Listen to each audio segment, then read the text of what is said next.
Today is Tuesday, July 6, 2021. And coming up on Roland Martin Unfiltered, we'll talk with the Labor Secretary about the labor conditions in this country and also the prospects for a burgeoning economy. We'll discuss that with him. Also, journalist Nikole Hannah-Jones turned down tenure at the University of North Carolina and accepts the position with Ta-Nehisi Coates at Howard University.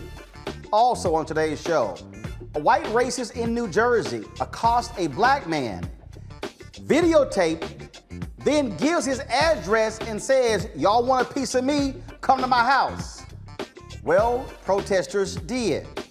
He is now under arrest by police there. Folks, we got a jam-packed show. It is time to bring the funk on Roland Martin Unfiltered. Let's go. He's got it. Whatever the miss, he's on it. Whatever it is, he's got the scoop, the fact, the find. And when it breaks, he's right on time and it's rolling. Best believe he's knowing. Putting it down from sports to news to politics. With entertainment just for kicks, he's rolling. It's on go, y'all. It's Roland Martin, yeah. Rolling with Roland now.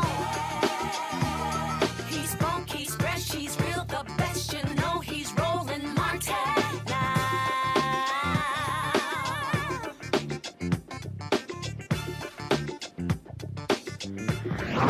Martin. Folks, welcome to today's show. Republicans said that, if President Joe Biden is elected, the economy is going to go to trash. Well, that actually hasn't happened. It has been a roaring economy. You know, the one that was started by President Barack Obama and Vice President Joe Biden. In May, 583,000 jobs were added. In June, 850,000 jobs were added. That's about a 300,000 increase, again, over those May numbers. President Biden made it clear he is pleased with the progress.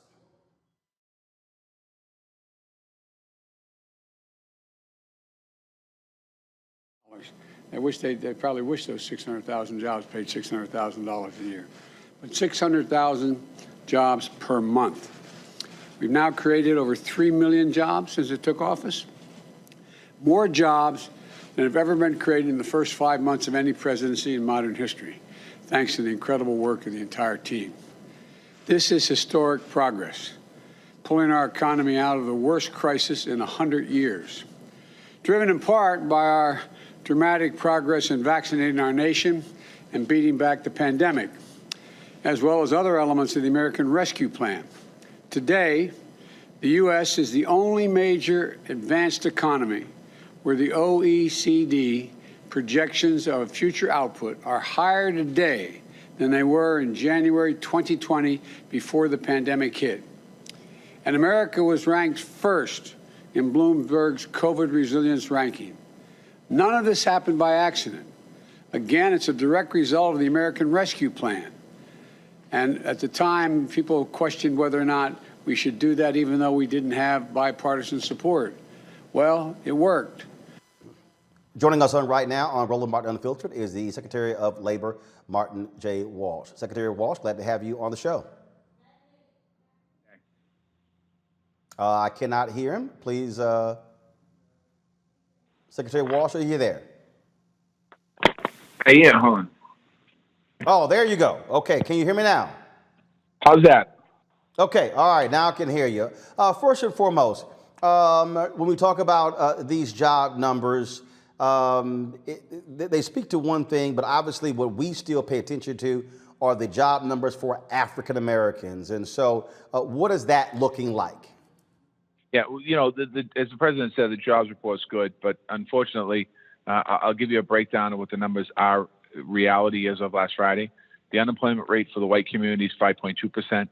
The unemployment rate for the black community is 9.2%. Asian community is 5.8%. And the Hispanic was 7.4. So clearly we have a lot of work to do as we think about unemployment numbers in this country. And we need to make sure, and the president's focused on this, that the economic recovery is equitable. And we have to address it. If we don't address it now, now is the right time to address that. So one of the things that we often talk about is that a white high school graduate makes more than a black college graduate, which that shouldn't be the case. You have folks who do not want to confront the reality of race in our economy. That still is a fundamental issue. It definitely is, but I'll tell you, I mean, President Biden is, when he was on the campaign trail, he talked about that. When he got sworn in as president, he talked about that. When he talks about his job plans, whether it's the infrastructure plan or the CARES economy, he is asking us as a department, as a government, to address this issue, whether it's through job training, workforce development, making sure that people have opportunities to these jobs, making sure that on state-funded contracts, we're making investments in making sure that contractors go out, contracts that are done to the private sector, if you will, on public dollars, that we also make investments there. I mean, we have to be really intentional about the work we do. You can't just, it can't be the same old response as always in the past. Oh, we're going to work on it. This has to be a real intentional response. And quite honestly, we're going to need everyone to be working collectively together on this. Obviously, during the summertime, it is a huge issue when we talk about jobs for young folks as well. You also have folks on the right who are making a big issue out of the unemployment benefits, saying that people out here don't want to work. But the reality is this, Secretary Walsh, I think what COVID exposed a heck of a whole lot. And one of the things that exposed were the number of people who were the amount of money they were spending to travel and daycare. And they simply said after COVID, you know what, if you want me to go back to those jobs, you're going to have to pay more. And we have examples where companies have actually paid more. They have not had a drop off in their revenue. In fact, they've been able to make money because they had to pay their workers more. And so a lot of people are saying, look, you have to deal with this wage shortage, if you will, and it can't be companies sitting on trillions of dollars in cash and the workers not being able to benefit. No, you said a lot there, and let me just, I'm not going to dispute anything you just said. I think the $300 benefit that was extended on unemployment benefits, in my opinion, doesn't keep people out of work. What that's doing, it was done at a time of COVID. We're still in COVID. Many people lost their job. Their job is not, they have no job to go back to. So they're trying to find a new job in a new industry with new employer. And that $300 kept food on the table, roof over people's heads, and gave them some peace of mind during a period in our country, which we haven't seen in 100 years during a pandemic. So that first and foremost, that $300 is really important. As we think about going back, yes, there has been some employers offering more money to their employees, and there's nothing wrong with paying your employees more money. As a matter of fact, that creates opportunities for people to be able to earn a living and put food on the table. The president also has filed a bill that would raise the minimum wage from $7.25 an hour to $15 an hour. I mean, think about raising, you can barely raise an individual on $7.25 an hour. You really can't. And $15 an hour is tough, but what it does, it sets the tone to raise the wages. And you know, the administration has been very clear on increasing wages in this time, because again, it's creating pathways for people to get into middle class. One of the issues that we have been focused on here, we have a segment called Where's Our Money? And one of the things that I have joined with others is really going after a lot of these companies when it came to advertising for Black-owned media. And the reality is, I think when we look at contracts, the same thing happens on the federal government. A study was done 3 years ago, commissioned by Congresswoman Eleanor Holmes Norton, that showed Black-owned media got 1% of federal advertising contracts. We also saw during the Trump administration the bundling, if you will, of contracts versus the unbundling of contracts, which allow for Black-owned companies, smaller companies, to be able to go after those jobs. The reality is this, Secretary Walsh, that if the federal government does not confront this issue of lack of contracts, we're never going to see Black businesses grow. Prior to COVID, there were 2.6 million Black-owned businesses. Of those 2.6 million, 2.5 million only had one employee. I don't necessarily call those Black businesses. Those are sole proprietorship. And so what about that issue as well? Because lack of access to contracts, the inability to be able to get those contributes to the inability for us to be able to hire, expand, build capacity, and grow wealth for the Black community. No, you're 100% right. I mean, listen, I was mayor of Boston for the last 7 years, and and we made some adjustments. But honestly, to be honest with you, we made some focused adjustments in the last year, and our numbers aren't great. And you really have to put work into it. You can't just simply set a goal and say, okay, this is our goal. We're going to have X amount of percentage of Black-owned businesses. There has to be a whole program set up, and we're able to do that in Boston. And I'm not going to see the benefit of that, but the next mayor will. The next mayor will see the benefit of that. And I'm taking that experience with me to the federal government to not make the same mistakes we did. We had all good intentions. We had the right hope to do. We wanted to make a big difference. But what it was is it just, the process wasn't set up to be successful, and that's why when we think about the money from the federal government, making sure that the right procedure in place and the right supports for the companies are in place, so that Black-owned businesses can access these federal dollars. And you're absolutely right. That's one way of starting out and getting successful. Another way, I have to give a shout out. I was at Black and Bold Coffee the other day in Iowa. It's a Black-owned business coffee shop that they do all of their purchasing. Most of their purchasing, they support other Black-owned businesses. So that's another way also of being helpful in the private sector, supporting and subbing some of your work out and buying your supplies from companies that are Black-owned companies in the community as well. Well, and I'll tell you, I mean, that's what we do here. I mean, we just moved into new offices. We literally are building the studio now, and I was very intentional of hiring African Americans who build TV sets, who build backgrounds, African Americans who are lighting directors, African Americans who are engineers, because a lot of times they don't get these opportunities. We probably are going to spend more than $300,000 and actually even more in terms of doing our new office. If you're a Black-owned company and you're able to get that $30, $40, $50, $60,000 contract, I mean that's a huge thing when others are bypassing you because for whatever reason. And so it is about being intentional. And so I'm curious to know, in your position as Secretary of Labor, what are those conversations like when you're talking with these CEOs to do that? Because there's a lot of people, Secretary Walsh, who talk a good game. They put up black tiles on Instagram after George Floyd's death. They made all these different announcements, all these great things they're going to do, and they talk about they want to give out aid and scholarships. But the Black community doesn't need aid. We need aid and investment. And so, what are those conversations like that you're having with those, frankly, white CEOs? Well, quite honestly, I'm still early in my tenure here, so I haven't had a lot of those conversations. But I could speak from my experience in the city of Boston.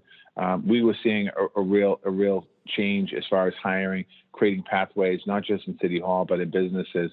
And we were seeing a lot of good work being done. I want to take some of that work with me to Washington. I have, and again, I'm just beginning these conversations. I've been in the role about 3 months now.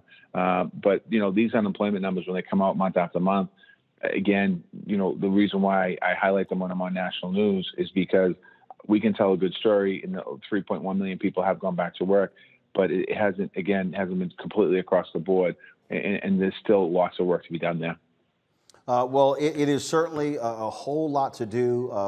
We are always very particular in looking at the Black unemployment numbers, the unemployment numbers for African Americans as well. And I dare say this, Secretary Walsh, when everybody's talking about crime, you hear people discussing these various issues, and I keep saying over and over and over again, unless you add the economy and jobs and opportunities and education to any discussion about crime, then you're not having a real conversation. I agree with you 100%. I agree with you 1,000%. That's exactly the answer to a lot of the crime in America. It's about creating an opportunity for a young person to get a job. I've seen it firsthand, up close and personal in my city. You create opportunities for employment, that good-paying jobs for people, whether it's in the building trades or whether in industry. Those kids do not go back to the street corner. They take all their focus, all their attention, and making sure their attention is on making money, and that's what people want to do. And same for education. We have to. The president has made a recommendation for an investment in universal pre-kindergarten and also childcare. We have to get our kids into school earlier. We have to follow them through. We got to get the outcomes better for our kids, because any kid that has an education has an opportunity in front of them. Then they're going to choose the opportunity, and they're not going to have to fall back into some of the criminal justice system things. And we spent money in reentry. I think we need to also continue to put money on the front end so we don't have the reentry programs, because kids don't need the reentry programs. You said, this is my last question. I was going to make that one my last one, but you said something in your answer that is important. You mentioned the trade unions. I said this years ago when President Barack Obama was in office, and Gene Sperling came to my Sunday show, Washington Watch on TV1, and he was talking about an infrastructure bill. And what I said to him was, I said, you've got to make sure that those trade unions open up those jobs for African Americans as well. There have been studies done in Chicago that estimated over a period of 10 years, several $1 billion did not go into the black community because African Americans were not being hired. This infrastructure bill the president has put forward, I think it is important, Secretary Walsh, that the president, that you, that other economic leaders make it clear to these unions, these trade unions, do not freeze black workers and I'm out of jobs. And I'm not talking about going create some apprenticeship jobs. I'm talking about the African Americans who are qualified to be carpenters, drywallers, all of those high paying jobs, because if they want black votes to get it passed, they better also employ black people. If you look at when you get a chance, Google the program, Building Pathways in the City of Boston. That's a pre-apprentice program that started in 2011. That was off of the American Recovery Plan by President Obama, the investment in public housing. We created a program, over 500 people of color, people and women and men are in the building trades now because we created a pre-apprentice program. Some of them now are lots of people, I should say, are journeymen now. They're making the full rate because they got in through that program. That's the type of investment. That's the type of programming you need that actually can make a difference. It's legacy programs. That program is still existent. The American Recovery Plan is all gone. It's beyond the money spent. But the building trades in Boston kept that program going, and they continue to make investments in that program. You do programs like that around this country, in the next 5 to 10 years, that's the game changer for everybody. I agree. So we certainly are going to keep watching this and keep pushing this issue, because if you don't deal with the money, you cannot change the conditions that black folks have had to face in America. Secretary Martin J. Walsh, Secretary of Labor, we certainly appreciate it. Thanks a lot. Thanks for having me. Thank you. Let's go to my panel. Ben Dixon, host of the Benjamin Dixon Show podcast. Teresa Lundy, principal founder of TML Communications. Dr. Mustafa Santiago Ali, former senior advisor for environmental justice, EPA.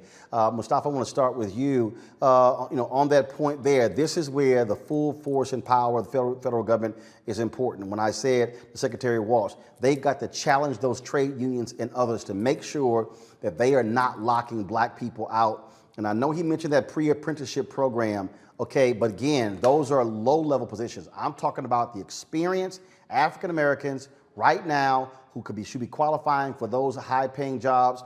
This is where political power must be a must, and tell them, open your doors. Yeah, I agree completely. The Department of Labor has an opportunity to really make sure that it's infusing intentionality into, these sets of opportunities that we know can garner wealth for folks.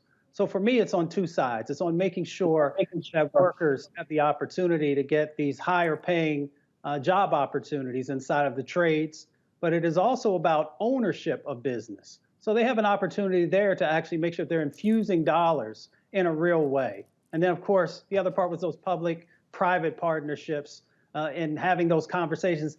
And so I appreciate the success that the Biden administration has had so far. I take a bit of a pause when Secretary Walsh said that he had not yet had certain conversations with folks. So I know we all encourage him to quickly begin to have those conversations with the individuals who actually have the ability to leverage these sets of jobs that we are often barred from to a degree, or at least our numbers are not representative for our numbers across the country. This thing about just being intentional, Teresa, is crucial. And the reason I specifically asked the Secretary those questions, because these leaders, these CEOs, these labor leaders need to understand and need to be challenged directly by government officials saying if you are going to benefit from our policy changes and you are going to ride black votes to do so, then you better make sure that black people are getting a part of this. Absolutely. So the immediacy was there. I think even in the questioning and his response, for labor leaders and elected officials and really stakeholders to really have a founding understanding of what their position is as we start to have that conversation about rebuilding the economy. So I think there has been a lot of job opportunities that has been happening, but I think more does need to happen in terms of what the hourly wage looks like, upcoming opportunities, construction projects. But again, these are a whole host of items that can happen in each department. But I think with the right analysis and also tracking purposes would also help us figure out what the next steps can be. Benjamin, look, I'm going to keep pursuing it because let's be honest, these are not the questions you're going to hear asked on MSNBC, CNN, Fox, ABC, NBC, CBS, because they really don't understand what's going on here. I cited the City College of Chicago several years ago, did an expansive study that said black Chicago lost upwards of $10 billion by being frozen out of the trade unions. No, absolutely. And I think it's the framing of the conversation that gives it so much power. This is why we're able to unearth some of the nuances that are important for the black community. I also would have loved the labor secretary to speak on the strategy that they're going to use to actually overcome some of the challenges that they're having on the political side, because there are a lot of remedies for black people that are located inside of these unions and the ability to organize. And we look and see what Amazon has done in Bessemer, Alabama, and the pushback against the ability to organize. This is an issue for black people as well. So I definitely appreciate the framing of the entire conversation in that regard. Well, again, as I said, we're going to keep pressing this issue as best as we can. All right, folks, let's go to our next story. Remember the 76-year-old black grandmother who was sent back to prison for not answering her phone from a probation officer because she was in a computer class? Well, she's actually heading home. With the help of the criminal justice advocacy group Families Against Mandatory Minimums, Gwen Levi got a compassionate release today. The group filed a petition on Levi's behalf, and a judge ruled in her favor. This is the statement from the judge. U.S. District Judge Deborah Chasanow stated, upon full consideration of the factors, the court concludes that it would do little, if anything, to serve the goals of sentencing to require her to return to full custody. During her incarceration, she took many courses, worked, and completed drug education. Levi is among 24,000 nonviolent federal prisoners who were allowed to serve their sentence at home to slow the spread of COVID-19. She spent 16 years behind bars for conspiracy to sell at least 1 kilogram of heroin. Now, without the ruling, Levi would have spent 8 more years in prison. Now, of course, remember last week we talked with Kevin Ring, who is the president of FAM. He joins us right now. And Kevin, thank God we did not have one of these crazy Trump judges who listen to the likes of Tom Cotton or Jeff Sessions, and they just believe in just tossing more people in prison. This was stupid from the get-go. But the real issue here is that the Bureau of Prisons did not have to actually do this. And this is where I still believe the challenge should be to Attorney General Merrick Garland and President Joe Biden and Vice President Kamala Harris to get some people in these damn systems, the bureaucrats who understand being compassionate. 100%. They have got to change the culture of the Bureau of Prisons. Everyone gravitated to this story because it was hard to believe that we were sending a 76-year-old grandmother, cancer survivor, back to prison because she went to this computer class.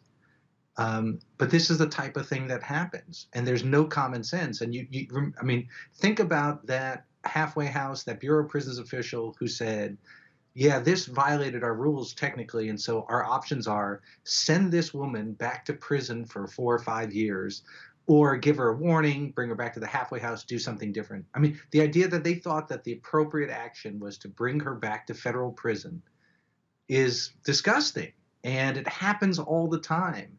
And the culture needs to change, and the culture won't change until you bring new people in there, as you said. And to that particular point, we talk about the culture because this is the issue that we're seeing in this country in terms of how people think and how they respond and she's 76. How much time does she actually spend? How much time has she been? How long has she been in jail?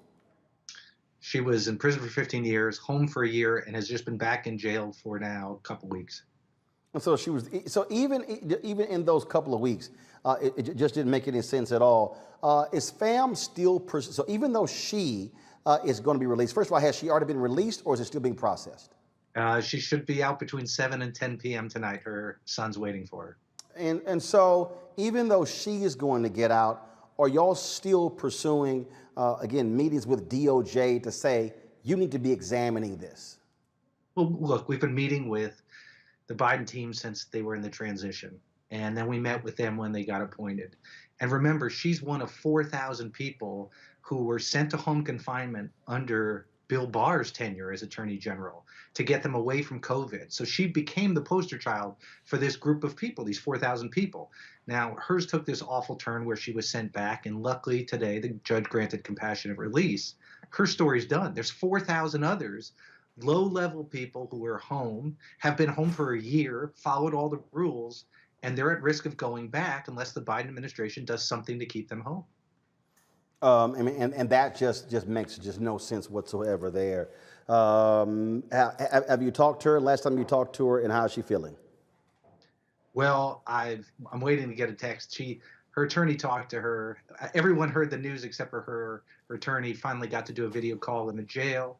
Apparently she cried and then did a happy dance. She's going to be able to go home. They have a family reunion coming up that she wouldn't have been able to go to because her officer wouldn't have let her do that. But now that she's on probation, she's going to be able to do that. So she deserves a chance to rest. I mean, think about it. Over the 4th of July, it was hard to imagine that she was sitting in the D.C. jail. And so I'm just glad she's going to be home with her family. Well, I agree 100%. Certainly give her our thoughts. And we certainly, again, these are the kind of issues that we want to keep folks centered on because there are too many others who are going through this who don't need to be sitting in prison at taxpayer expense. They can actually be rehabilitating themselves at home.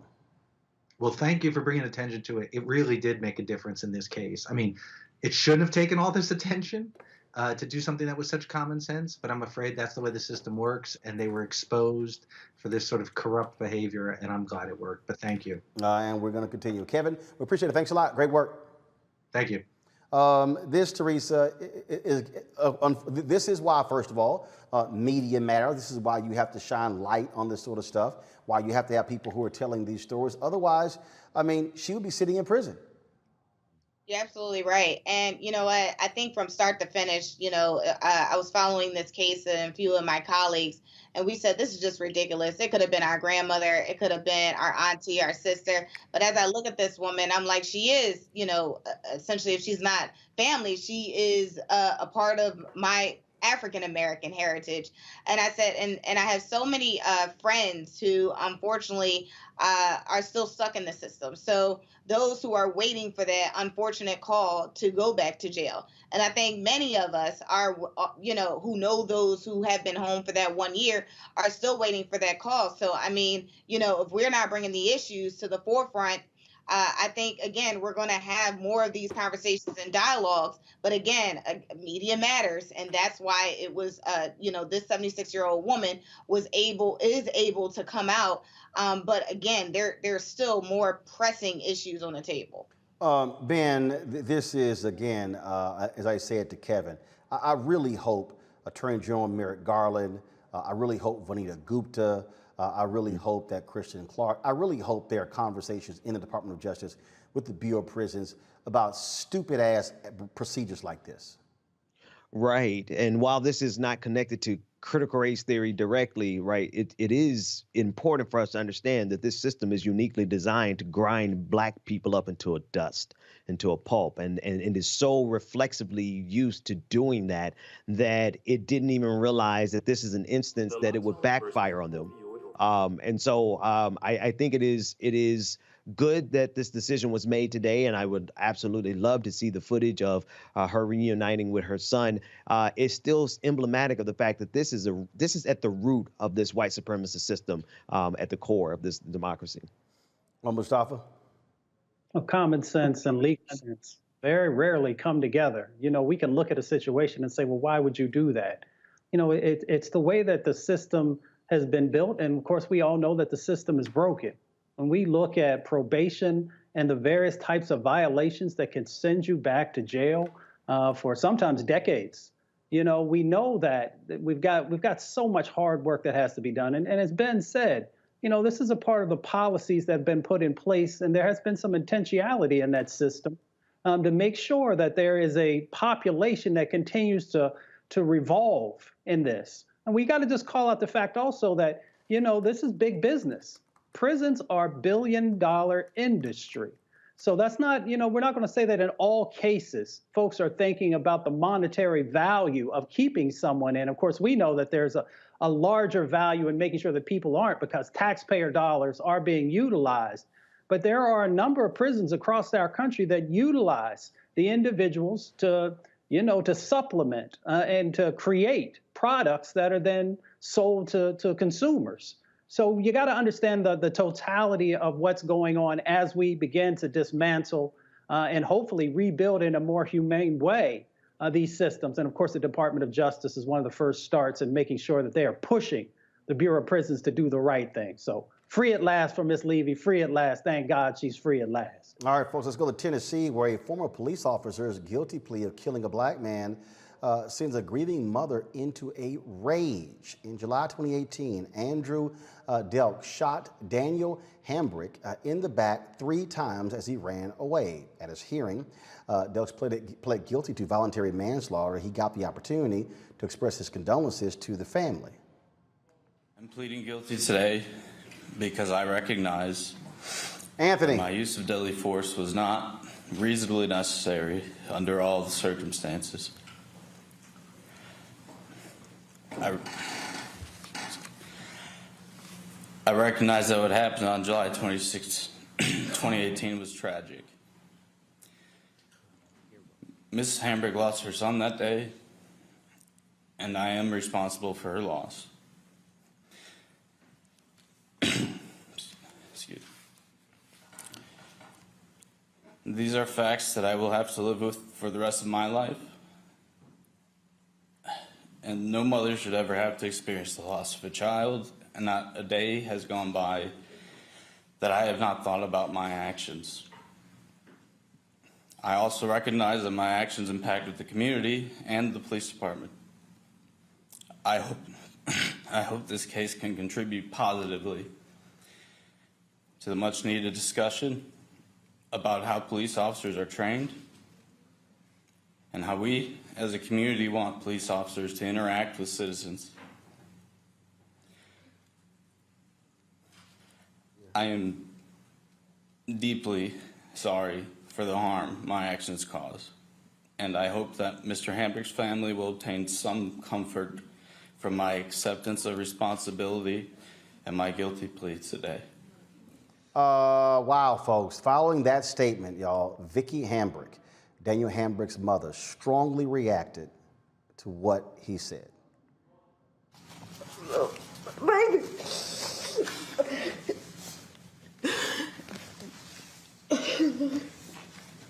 Can't believe it. I can't believe this, Judge. I can't believe it.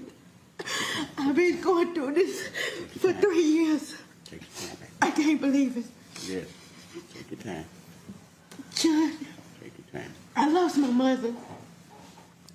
I lost my grandmother. I lost my father. My father had a stroke and a heart attack. I can't believe it. Because of you. Because of you. I lost my son's father because of you. Because of you. Yes. He killed himself. I hate you. I hate you. I don't accept no apology because you could have did it at the beginning. I don't accept it. What if the tables turn? Judge,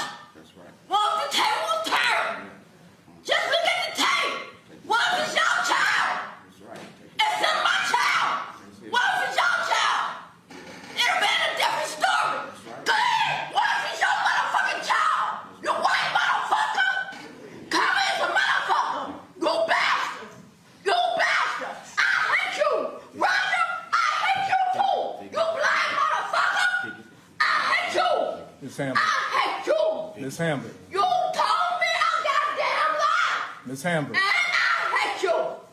I hate you. Damn it. Congress, a motherfucker. You better watch your back in jail, motherfucker. You bastard. You bastard. You better watch your motherfucking back. You hear me? You better be scared. You better be scared, motherfucker. Cause Columbus a motherfucker. They gotta take you out of here now, cause I'm gonna come over there and smack the shit out of you. Oh yes I am. So they better take you all out of here. They better take you out of here. Cause I've been through a lot from you. A lot. His friend killed himself because of you. I hate you. So I don't accept your motherfucking apology. Miss Hambrick. Okay? You cook clan motherfucker. You come no. Okay. Let me go. Well, Let me go. well- You talk about your family. Y'all talk about my family. Y'all call us money. I think that's enough. Y'all said we eat watermelon. You racist motherfucker, y'all. No. Okay. Don't harm anyone.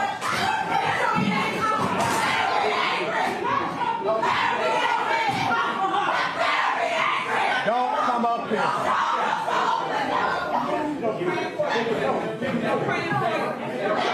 Just hold it.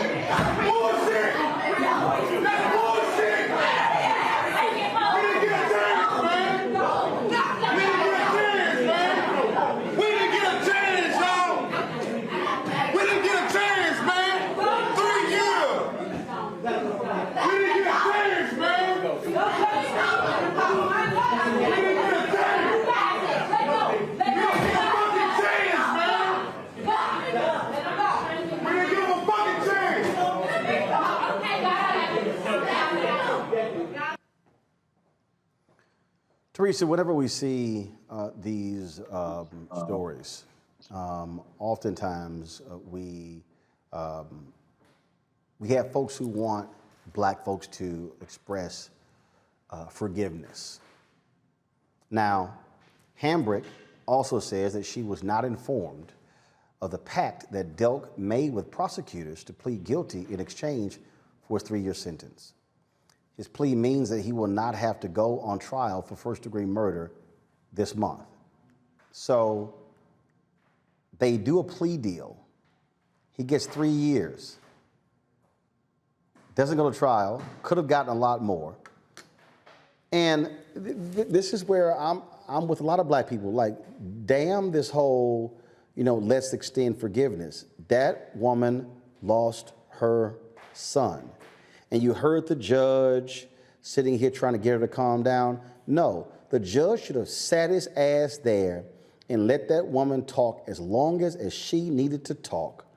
And then, but no, they all cut and ran because they did not want to have to listen to the anguish in that black mother's voice.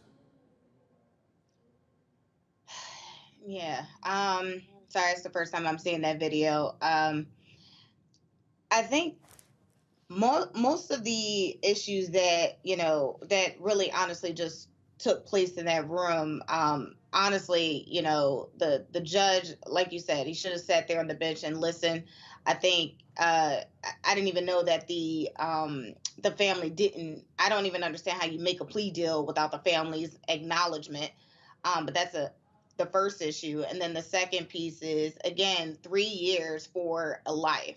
And so it's very difficult, when we talk about criminal justice reform, and this is still happening every single day. People are dying, families are dying. And then when it is time for us to receive justice, i.e. black people, we're not getting it. But the calls for action are high. I'm just trying to, I can't really get around, what the purpose of a 3-year sentence. And I think that is even something to really dissect, because it looks like this, whoever this young officer is, he really, showed the definition of white and privilege inside a police reform commission system. And so, when we see this type of mayhem and this type of tragedy happen, it's almost again, you wonder why people don't believe in the system. You wonder why, people, when issues are happening inside of communities, they're not calling the police first, they're calling their family members first, because these issues are continuously happening. And then when it's time to receive justice, even with a black judge sitting there, it doesn't seem like it's happening. So it's just, so again, unfortunate. We're sitting here and again looking at that, Ben, and how in the hell does a DA not tell the family about this sort of deal? But these are the kind of deals that are cut for cops. Yeah, Roland, I'm not interested in going through the phase of getting justice for black people that includes an entire season of how low of a count of years can you get in exchange for a black life. Like, prosecutors and district attorneys need to understand we're not playing this game. If you would not give someone on the street 3 years for a human life, don't give it to a cop, because our lives are worth just as much as anyone else's. This is an insult to the family. This is a slap in their face, and that black mother had every right to be as angry as she was because her child is gone, and this guy is going to what's equivalent to a summer vacation. He's going to college. He's going away to college. And when he comes out, he's got the rest of his life ahead of him, but this young black man does not. So this black mother had every right to say everything that she said, and she could have said more, and the judge got in the way. He did not expect. The judge was looking for the sensibilities that we've seen from so many black families, and however they choose to process it, it's their prerogative. But they're so used to us being forgiving these cops and ushering that over to them. No, this mother said everything that we've been feeling as a black community, and I'm so sorry that it had to come at the expense of her child. Mustafa. I mean, she lost her everything.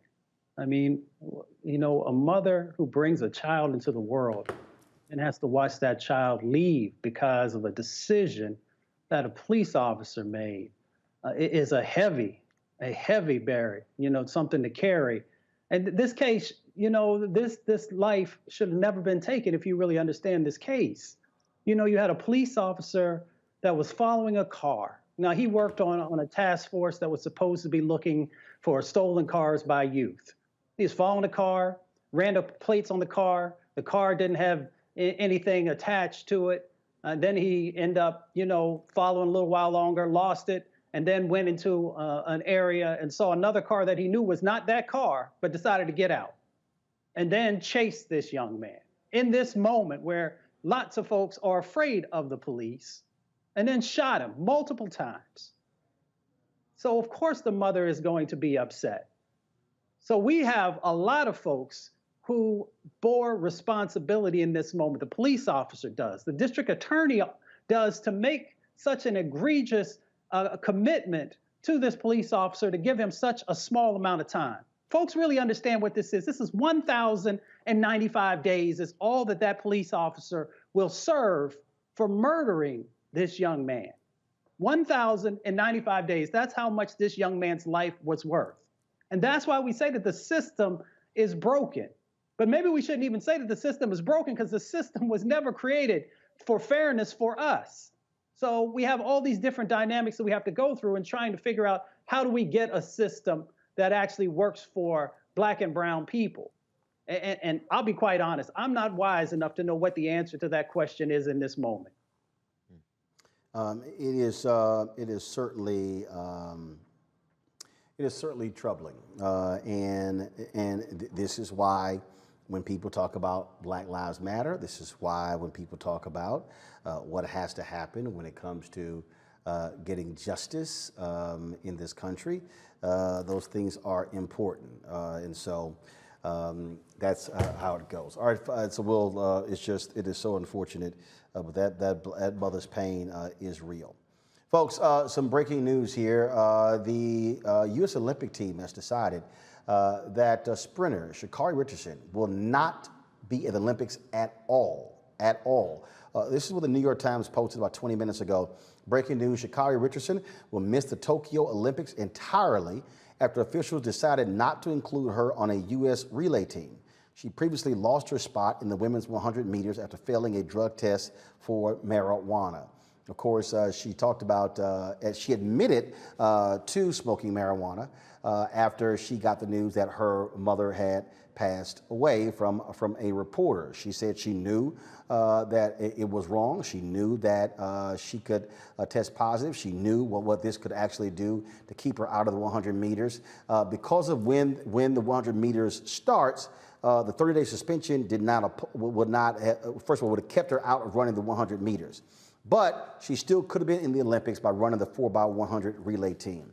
I wouldn't be surprised here, Ben, that the U.S. Olympic Committee decided that they wanted to reward athletes who did not test positive. There are other black athletes who won. There are three other black women who were actually two other black women who won the 100 meters of the Olympic trials. The person who's replacing Sha'Carri Richardson is a black woman. Then you also have the women who won the 200 as well. I wouldn't be surprised if they said reward those folks who actually made the team who didn't test positive.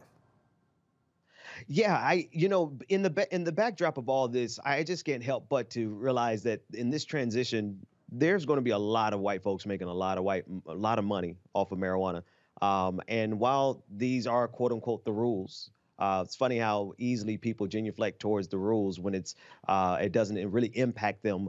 But in this case, this sister has the skill set to do everything that needed to be done. And while in this country, we're going through the process of legalization and decriminalization, we're still having to bow down to the rules of this Olympic Committee. It is the Olympics. But the other thing is there's so many other places where they're giving black women, not only here on the American team, but also internationally. It is not a friendly system for black women. And we've seen the rules be changed, even for Simone Biles. So I have a lot of feelings about this particular story, Roland. And I think that they're making a mistake on this one. But I'm curious, how is it unfair for black women when there are a lot of other black women who qualified? I mean, we're only talking about, first of all, of the people who didn't qualify, it's two black women who didn't qualify, okay, or who were booted from the team. Sha'Carri Richardson, the sister's last name was Gaines. She said she missed her appointment because she had an abortion 2 days earlier. She was at home recovering. But I read the New York Times story. Here's the problem. She missed 3 other appointments in 2020. Had that sister not missed those 3 appointments, it would not have resulted in the suspension with the one that she missed when she said she had the abortion. So I get your point, but there are a lot of other black women who did qualify. Here are 2 who got booted. So how is this actually against black women? Well, I didn't say the sister that you're referring to. I don't know the exact details of her story, but I'm talking about Sha'Carri.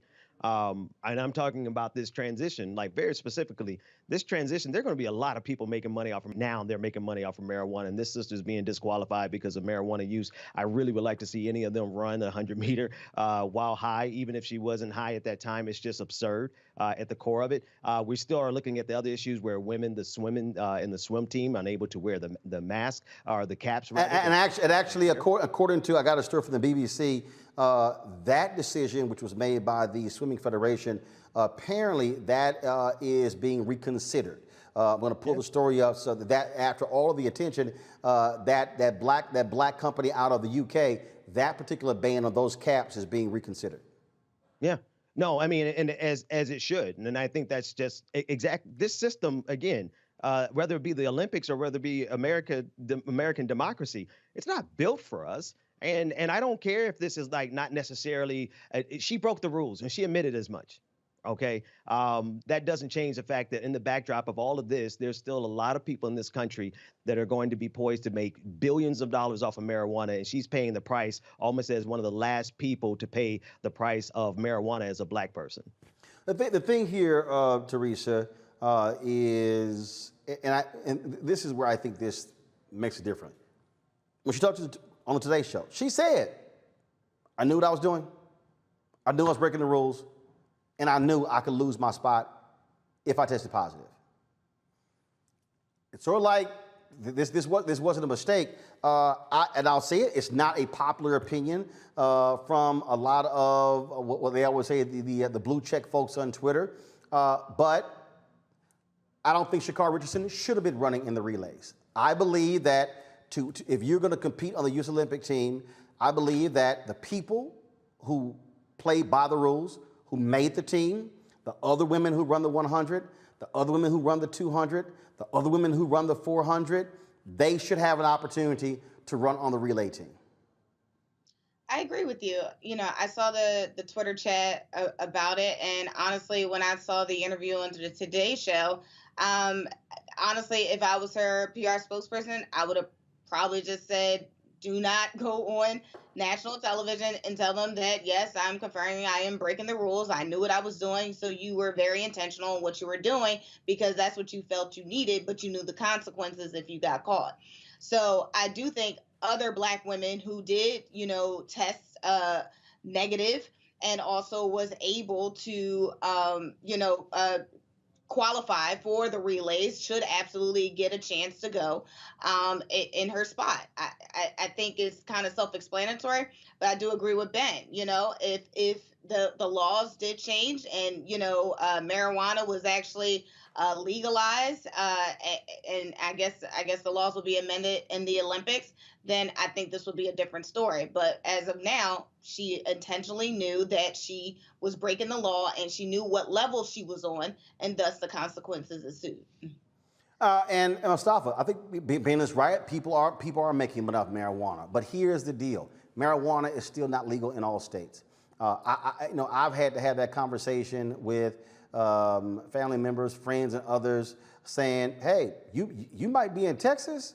It ain't legal. So guess what? Unless you're in Washington State, Oregon, Colorado, or the states where it is legal, understand you can get your behind arrested and thrown in jail." It is still accepting the reality of where we are. Until you have a federal legalization of marijuana, you're going to have these things, these discrepancies here. But I think this decision, so I want to get just your thoughts on this decision by the Olympic Committee to have her not run on the relay team. You know, it's a tough situation. I mean, I ran track for years and years and all through college, and I know how strict some of the rules can be and the testing that goes on lots of times for folks. I see it a little different. I see it as we've got to make sure that we're dealing with these young athletes, and many times who are under huge amounts of pressure, her losing her mother, you know, that there's the mental health aspect that's there, that we got to make sure that we're getting folks to the help that they need and the guidance that they need. When you're moving on to these big stages like this, you know, there's a huge amount of pressure, and you really got to have a strong team around you, especially if you're one of the elite athletes that are out there. And then, of course, for all the folks who advocate, you know, for 420, you know, who support that space, you got to continue to make sure that this is removed as one of those things that could be an impediment. We just got so much work that has to happen to get this space right. So they could have made her a reserve so that she could at least been there at the games and to have experienced it, because she's so talented that she's going to be back there again. And of course, if our country wants to continue to win, then you need folks who are experienced. So I get that they don't want to, you know, send out the wrong message, and they don't want to sort of support what they consider to be bad behavior.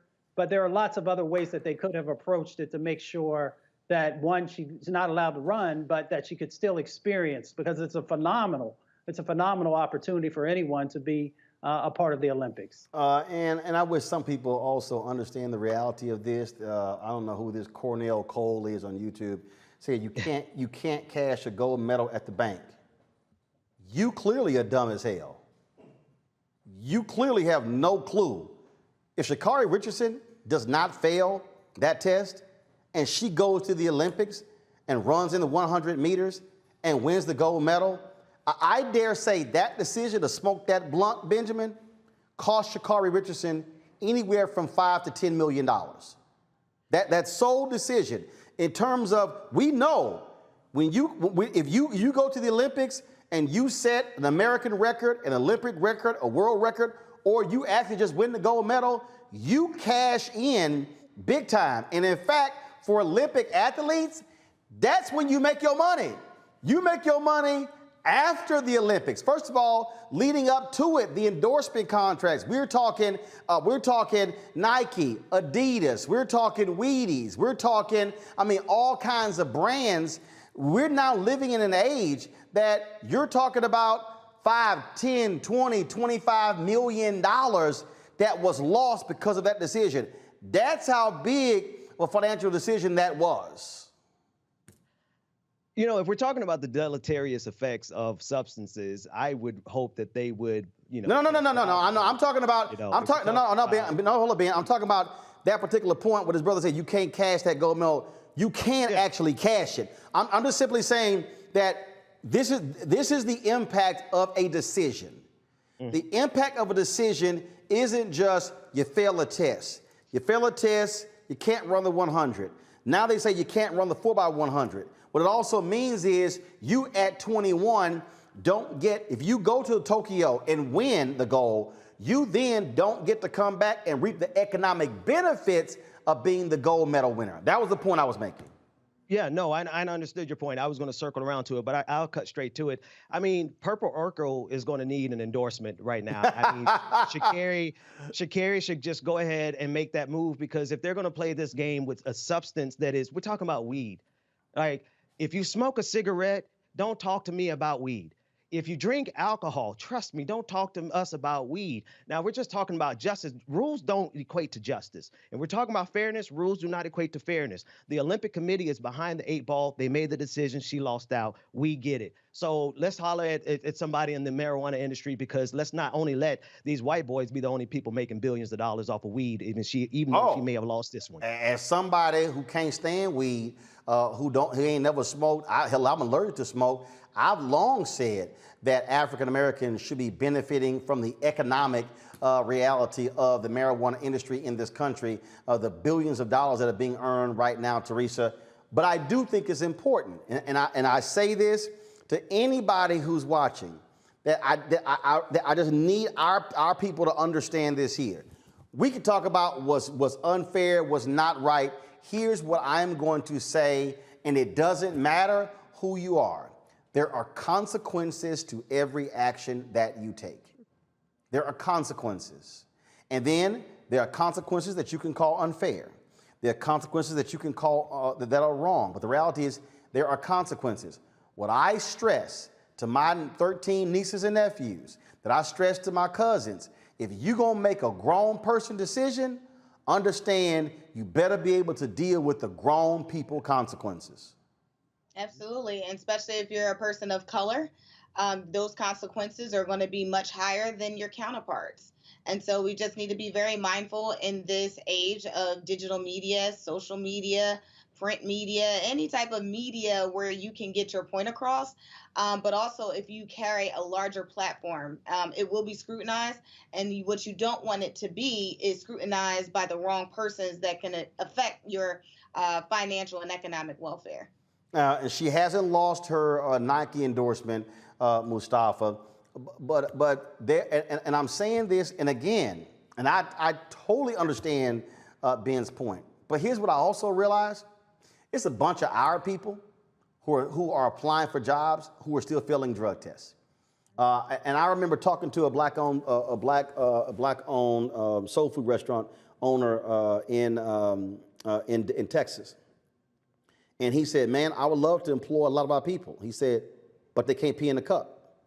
And again, there are people who say drug tests on jobs are unfair. What I'm saying is we have to understand what is still a reality that we are dealing with in the employment space. And so while there are people, while there are lawyers, while there are advocates who are fighting to change those things, we still better be fully aware, again, of the consequences of the decisions that folks take. If you are 17 and 18 and 19 and 20 and 21 and you decide to smoke marijuana, yo, that's on you. But if there are consequences, understand they're going to happen. And unfortunately, there are still states in this country that they prosecute even for marijuana possession. Other places where they're saying we're not going to prosecute those cases. Finally, we're seeing progressive DAs, but there are not progressive DAs in every city in this country. Mustafa, final comment. That's just real. You can lose your federal job because of smoking marijuana. And in fact, wait a minute. Weren't there several people in the Biden White House who got hired, who they had to let go? Didn't that happen? Yes, it did. Yeah, it did. And so you just got to be aware. I remember we were having a meeting in Colorado after it was legalized there, And we had to make sure that we share with everyone. Now, y'all understand that it might be legal here in Colorado, but when you get on that airplane, and if you got something in your bag, you could run into some real problems. And you could also, if you are one of those folks who gets selected to have to take a drug test, because it happens periodically, then you could also get yourself in a serious situation. So just be aware of what the current law is. So it's real. And for our folks, you know, folks are going to pay even more attention because they make some assumptions. So we just have to understand what the current sets of laws are. And then for those who want to advocate to change that, we got to continue to push. Absolutely. All right, folks, I got to go to a break. When we come back.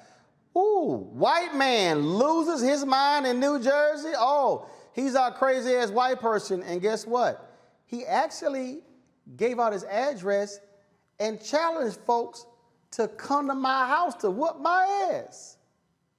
They did. That's next on Roland Martin Unfiltered.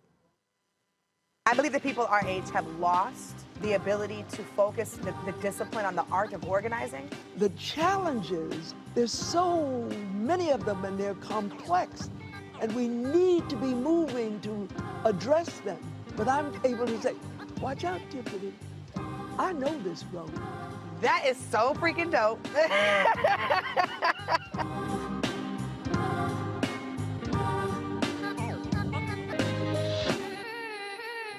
I'm proud of the officers I worked with on January 6th. They fought extremely hard. Our worst nightmare really come true, an attack on American democracy right here in the nation's capital. I experienced the most brutal, savage, hand-to-hand combat of my entire life. I received chemical burns to my face that still have not healed to this day. I just remember people still swinging metal poles at us, and they were pushing and shoving. They were spraying us with, bear mace and pepper spray. They were all shouting at us, calling us traitors. It's been very difficult seeing elected officials and other individuals whitewash the events of that day or downplay what happened. As an American and as an Army veteran, it's sad to see us attacked by our fellow citizens.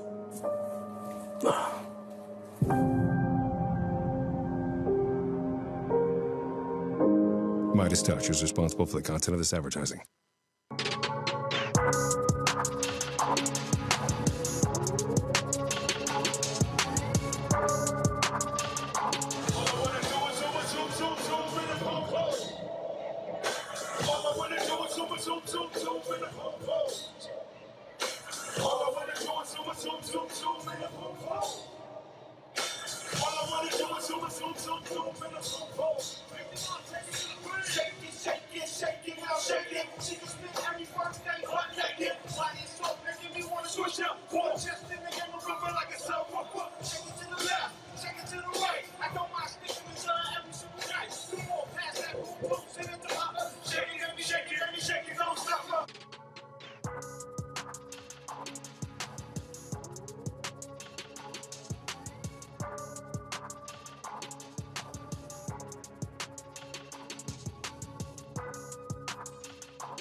All right, folks, the Essence Festival of Culture Live Loud virtual experience is over. It was the last 2 weekends, but you can relive all of that by going to essence.com and essencestudios.com to watch all of the events. So please check that out. On tomorrow's show, we're going to have a recap of the second weekend, and so we look forward to that.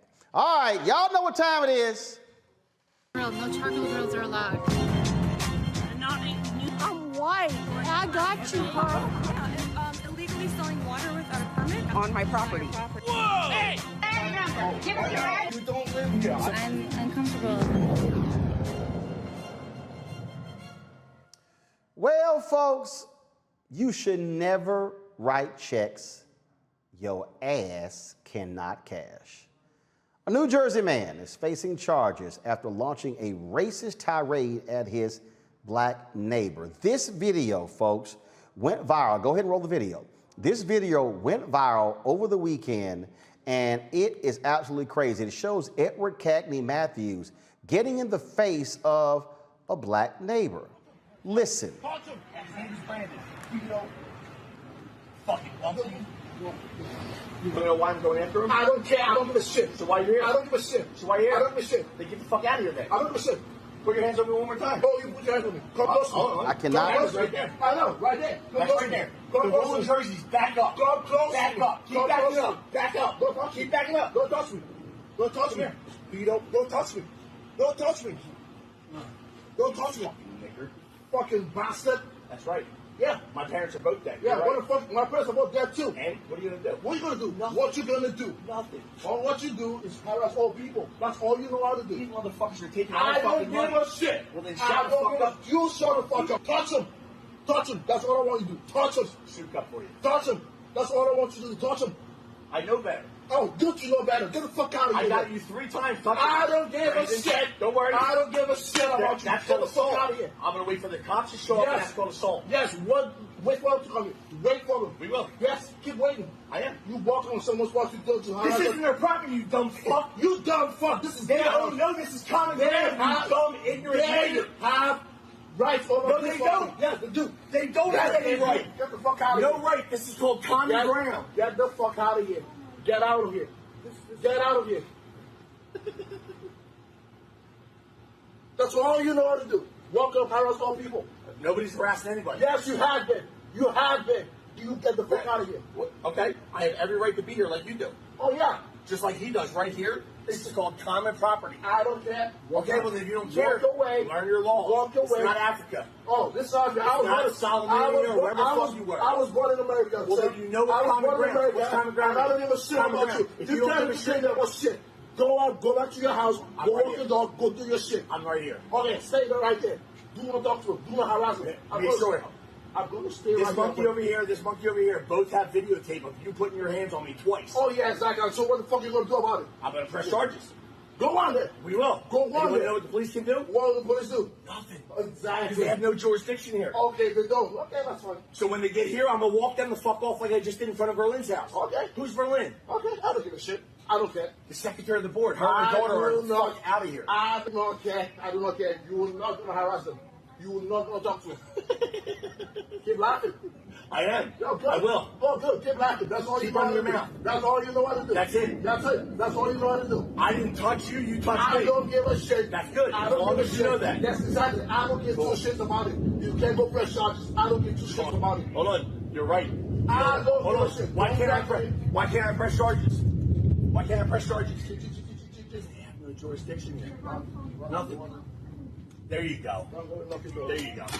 Brandon, you have no idea what you're getting involved in. Don't talk to me. And if you want to be involved in this, I'm going to talk to whoever I want. Exactly. Don't talk to me. If you want to get involved in this, you know what happened to the last one? I know what you did. You broke that window. Windows? What the fuck you did? Dude, I don't care. Cookie's windows got shot out with a shotgun. I don't care. 222s to their fucking front face. I do not care. In Cherry Hill, their fucking daughter got smashed. Exactly. Is that what you want?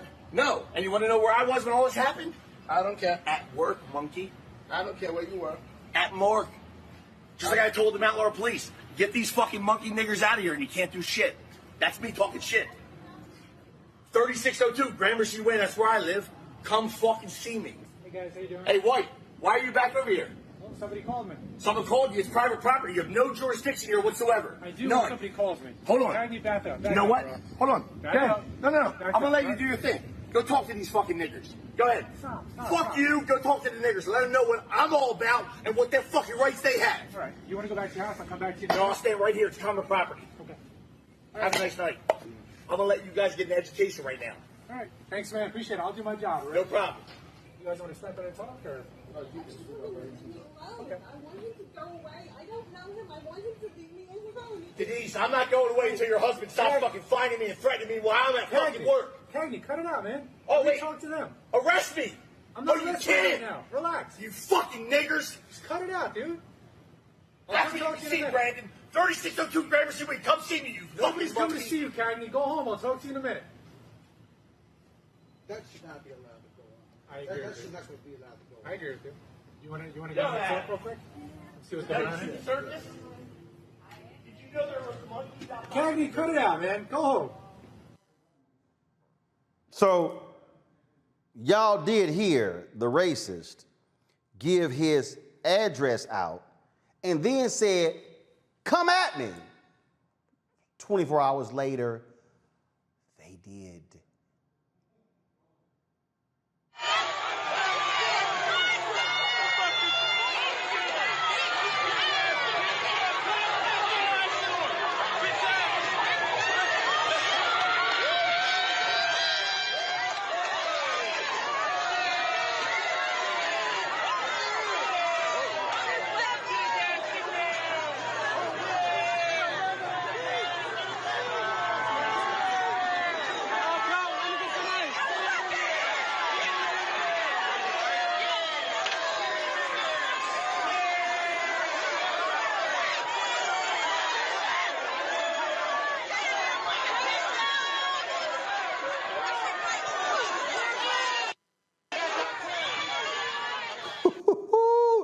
Here's another video, y'all, another angle of when the car was, when the cops were on the scene. And now, y'all see that, Lord? They're sitting here. Then this was another angle of when they were walking him out. And you saw that they formed a gauntlet. They formed a gauntlet, and man, he got showered with all kinds of stuff. They smacked him on the head with the Black Lives Matter flag as well. They let it, see, again, this is what happens when you talk a whole bunch of trash. If y'all go back to, thank you. If you talk a whole bunch of trash, this is the car pulling off. I'm just saying it's never a good idea, Ben. It's never a good idea, Ben, to give your address, to ask folk to come whoop your ass. I mean, he asked and he received. I think he was supremely confident in his position on this thing. Like, I really took notice of how familiar that police officer was with him and how calm he was. But this white man was really trying to create, he created a very hostile situation. And he finally was arrested. It's a shame that it took so many people standing up and responding to his call to show up at his address, but they did. And it just shines light on how the fact that this system will protect this white man. They gave him protection. Look at how the police escorted him out to ensure that he got out safely when he was the culprit. I just think that this just shows you how far this country goes in terms of how they view their supremacy. These folks are not supreme. This was a mess. Well, and again, he was arrested by the cops. They've added additional charges. This is another video that's on Twitter, Teresa, that I'm playing right now. And you see, and again, he was so bold, talked a lot of trash, and gonna give an address. And they said, all right, since you gonna boldly give your address, we gonna boldly show the hell up to your apartment complex. Absolutely. You know, this is what I talk about when it looks like unification in larger numbers. Oh, wow, he just threw something in the window. Unification on all levels. But again, kind of going to Ben's point, I also took notice about the officer. Again, I think if the colors were reversed, and maybe the neighborhoods were a little bit different, I think that officer also should be brought into question, because again, all of the nonsense that Edwards was spewing at at someone else, either it looks like a social media beef now going into an in-person confrontation. He should have been arrested on the spot. So the lack thereof of actual, the police officer doing his job, I think, again, where we talking about criminal justice reform and what does police reform looks like? Well, it looks like when the African-American guy decided to call the police, that there was no help for him. So if that black man then took out his decided to take out his Second Amendment right and shoot this officer, who knows what charges would have been happened after that. So again, thank God for video, and thank God these people came out. And Mustafa, to that particular point, man, look, you can't tell me if a black man had rolled up to the crib and was yelling, screaming, and cussing and in the face of some white folks, the cop would have been like, Tyrone, go ahead home. I'll talk to you later, Tyrone. Yeah, that's probably not going to happen. We very rarely see that happen unless you grew up together and maybe played ball together. You know, it's interesting. Let's go deeper. So the homeowners association or the rental company, whatever this situation is, knows this individual's behavior because he said he's done this type of stuff before. So, there seems to have been no accountability. So hopefully there is now.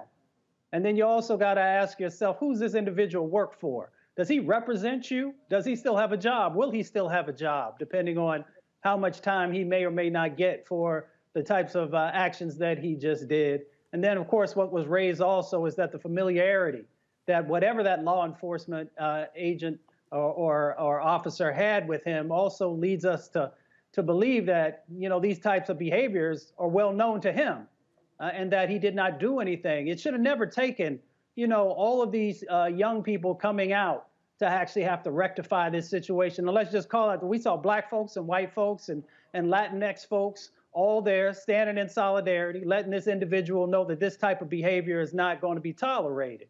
But they shouldn't have to do that. Law enforcement should have been on the case right away, making sure that they were rectifying this situation just like they would have if it had been a black or brown man.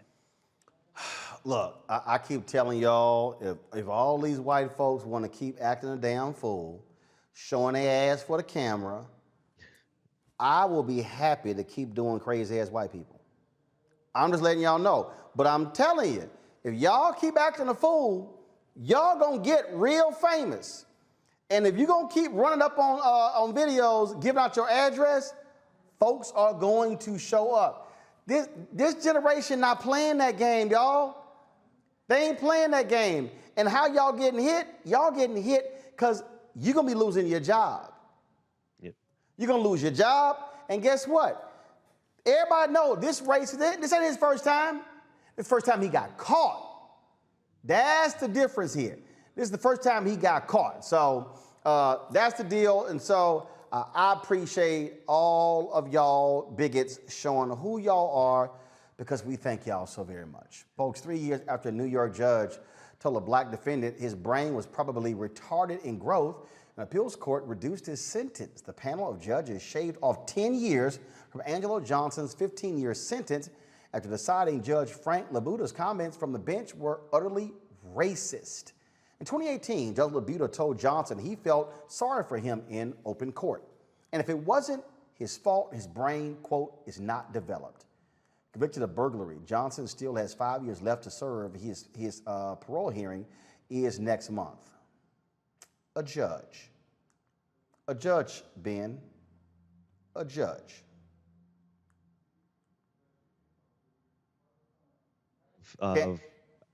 This situation here, the thing that, Roland, that really troubles me about this is that this brother is spending more time in jail for burglary than that cop is going to spend for the murder of the young black man we talked about earlier. That blows me away. It just shows you the true disparate nature and how they devalue our lives in this country.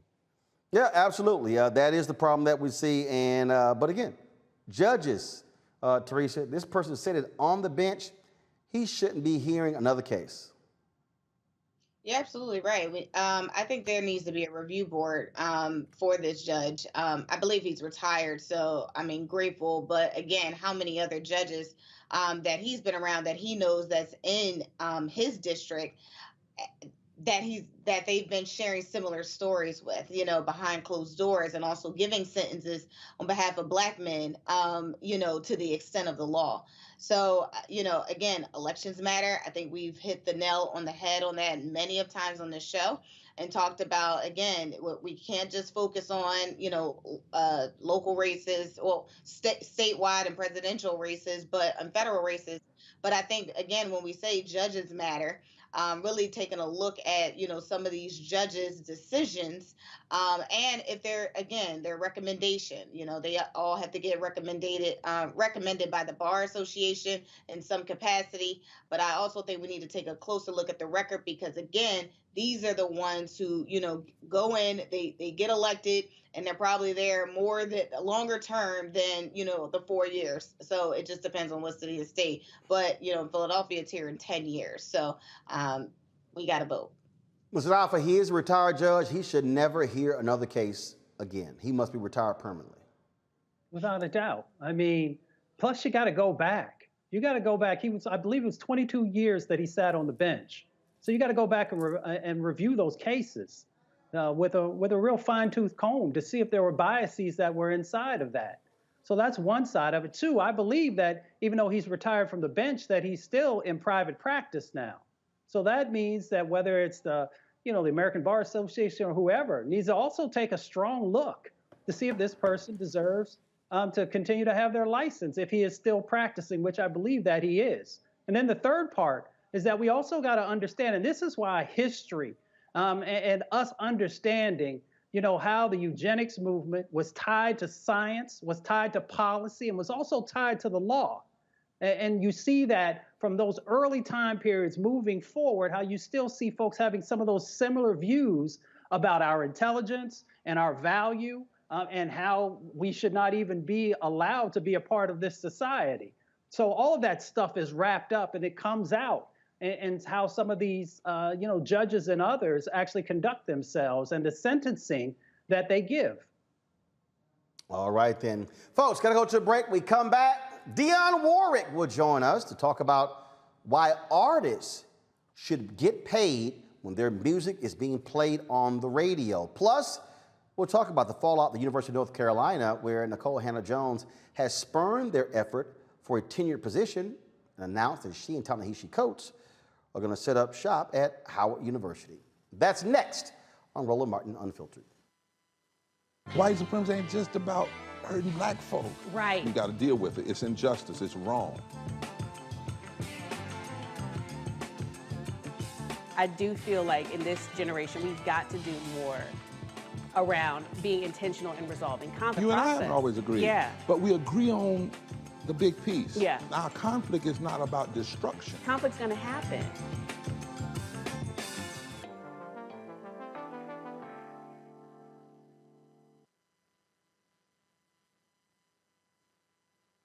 What's up, y'all? I'm Will Packard. Hello, I'm Bishop TDJ. What up, Lana Well, and you are watching Roland Martin Unfiltered.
Hands up! Right now. Put hands up!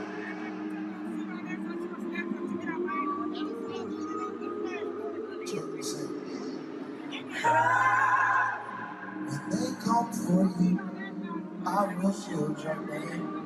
I will feel their questions. I will feel. And I need somebody to know the words out there. Somebody to be able to see the show. Tell me, sing this part. Sing that, please. When they come for you, I will shield you. I will feel their questions. I will feel.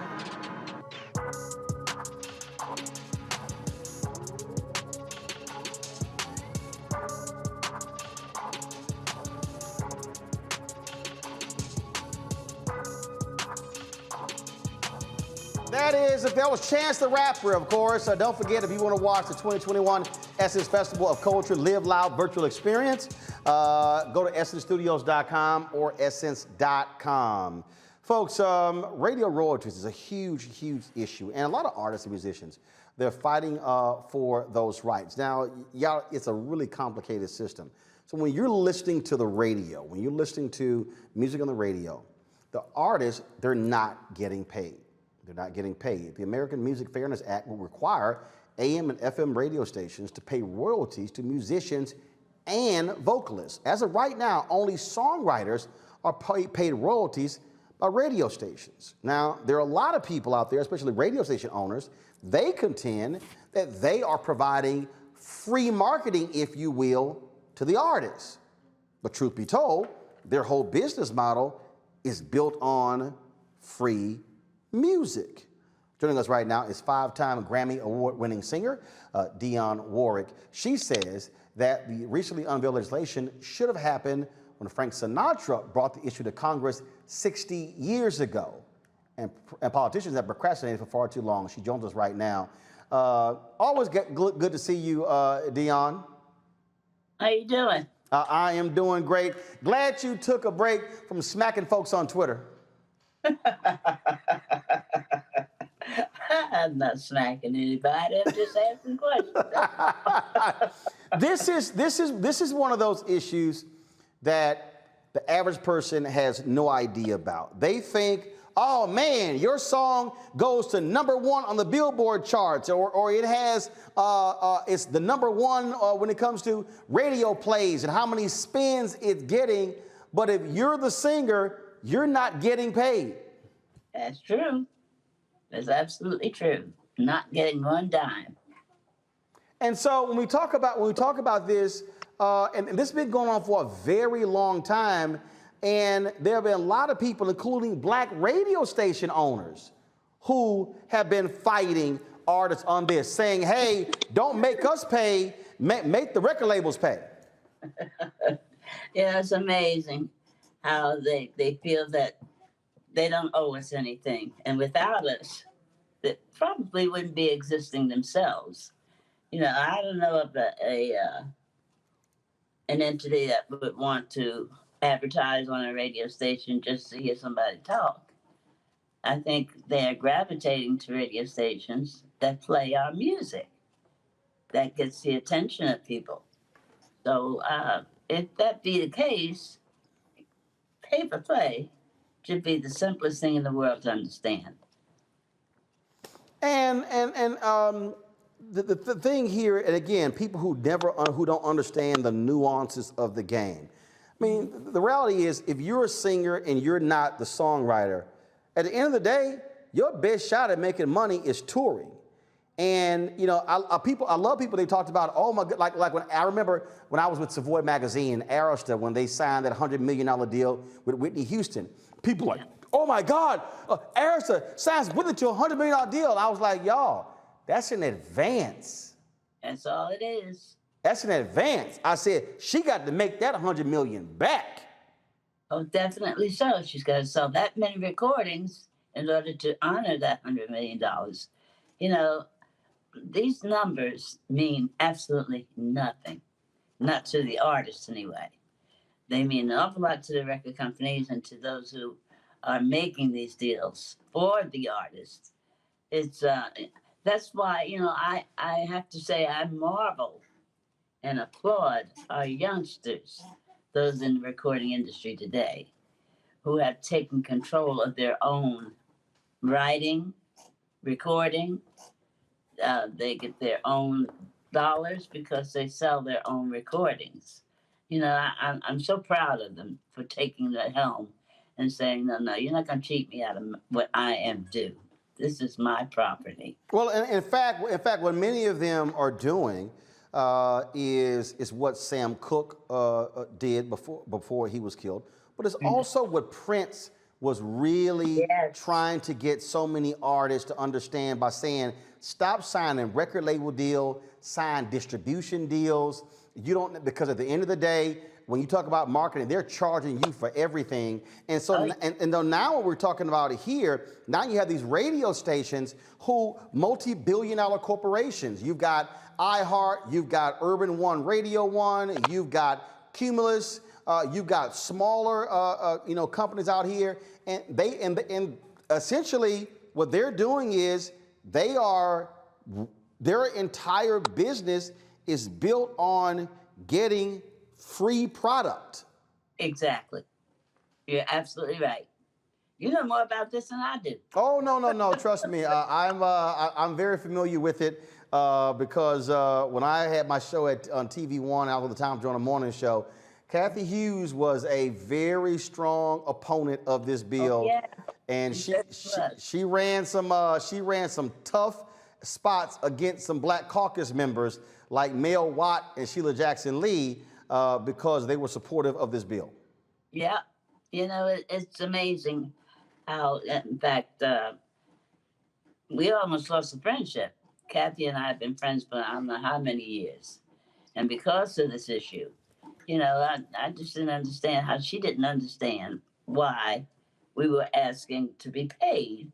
I mean, she's playing my records day in and day out. Why should I not reap the benefits of that as well? You know, I mean, she's filling her pocket. Fill mine too. You say y'all almost lost one, so did y'all patch it up? Because you still are out here advocating for this bill. Oh yeah, it's been 40 years that I've been involved. And that's ridiculous to think that a bill of this nature, which is so obvious. I mean, it's not something that you have to be a rocket scientist to understand.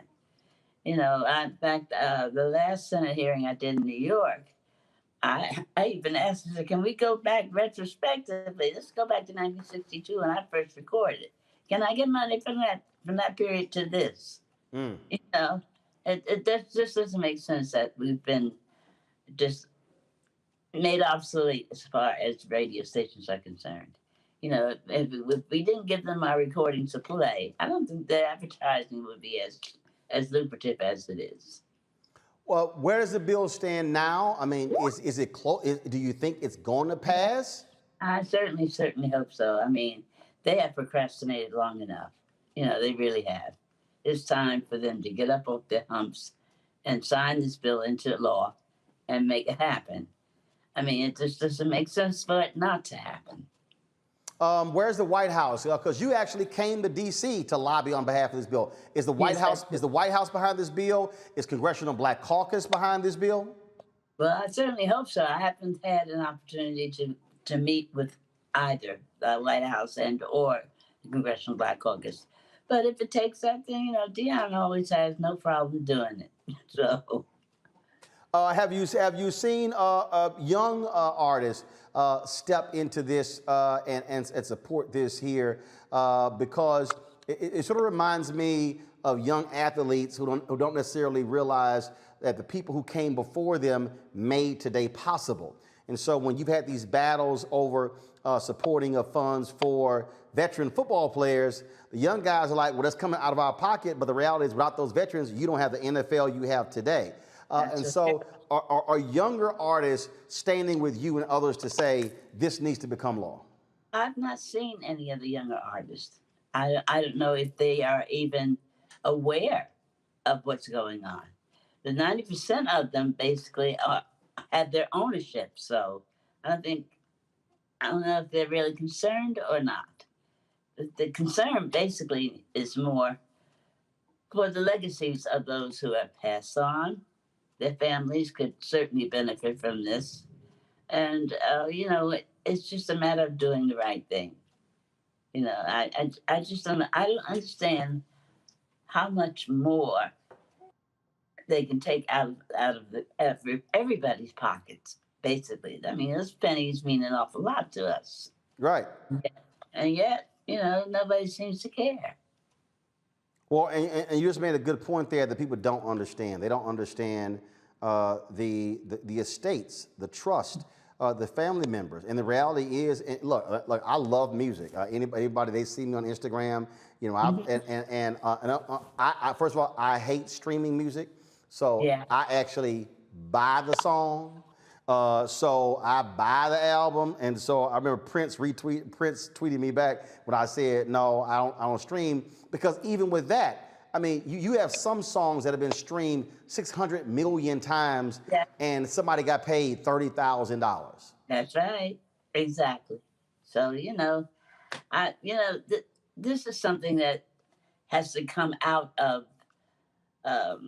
politics. It just has to be removed from politics and brought into the mainstream. People have got to realize what is actually happening. So like you said earlier, you know, The normal person walking down the street thinks that Dionne Warwick, every time walk on by, got paid. And that's not true. That just didn't happen. And I wish it had, of course, you know. Oh, like yeah. Every recording artist existing, I don't care who you are, you know, we've just been taken advantage of. And it's time for it to stop.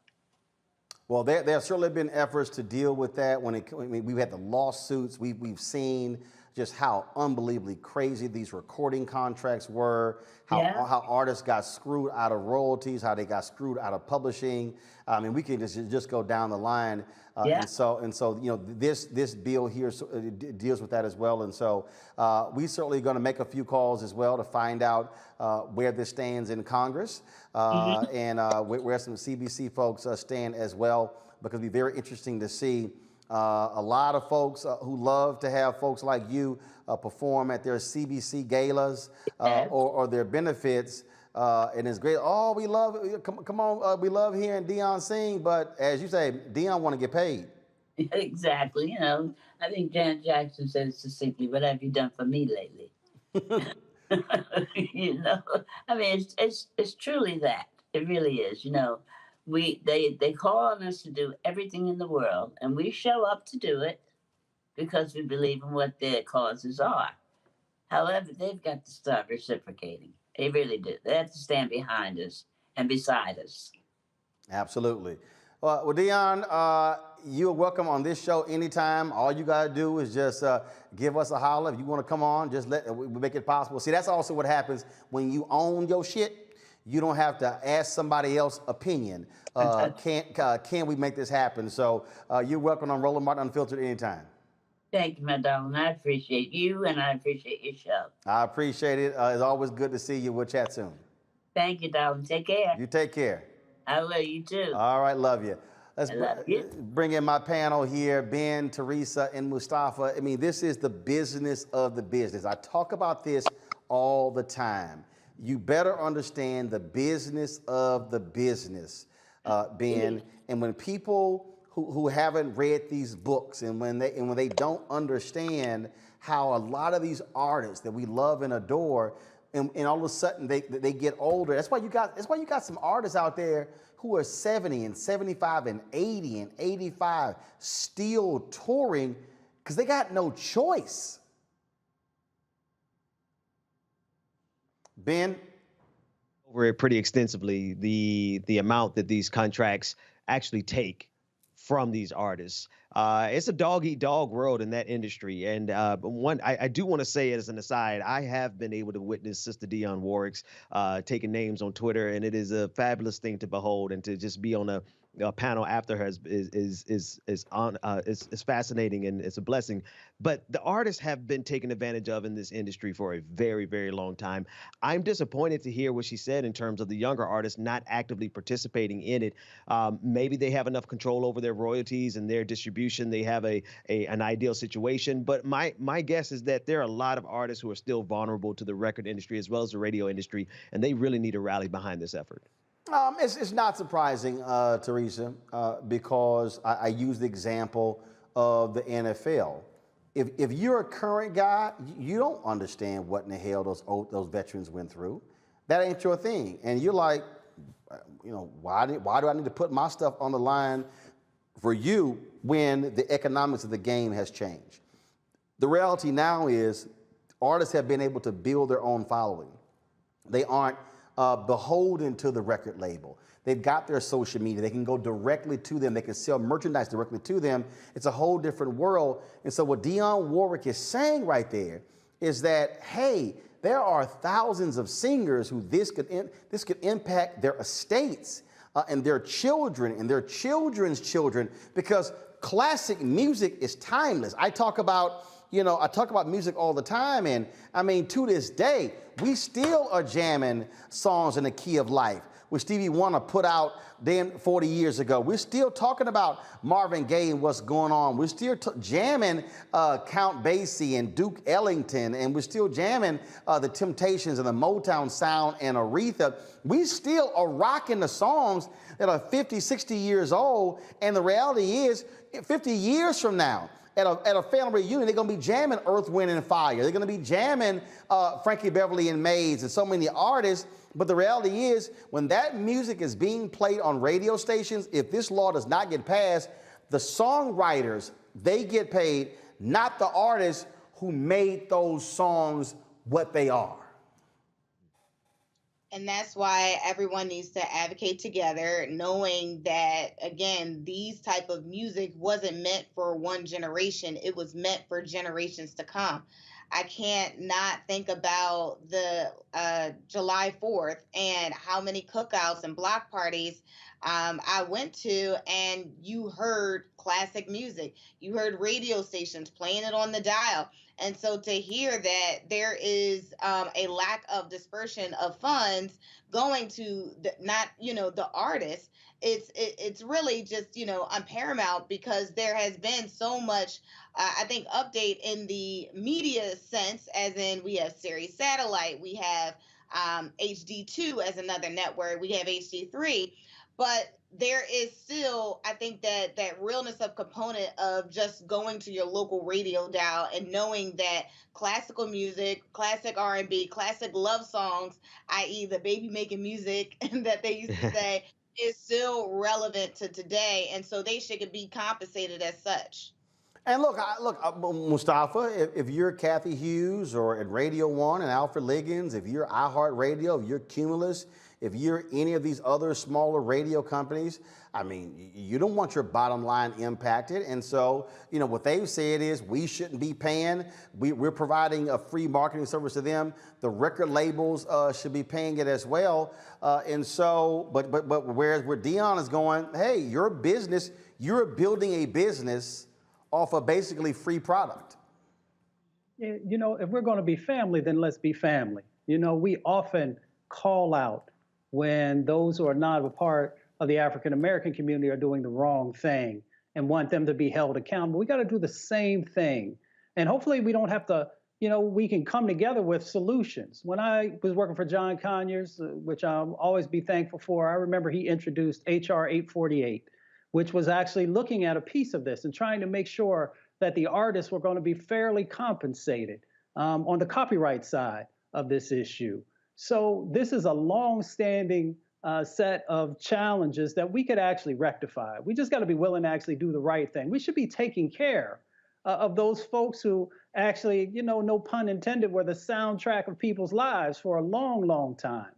And then it also builds a stronger foundation for these new artists. So hopefully there are some folks out there who are willing to make some investments around the education of why this is so needed and how it actually helps this next set of generation to be in a stronger position as they're negotiating and building, hopefully, their empires.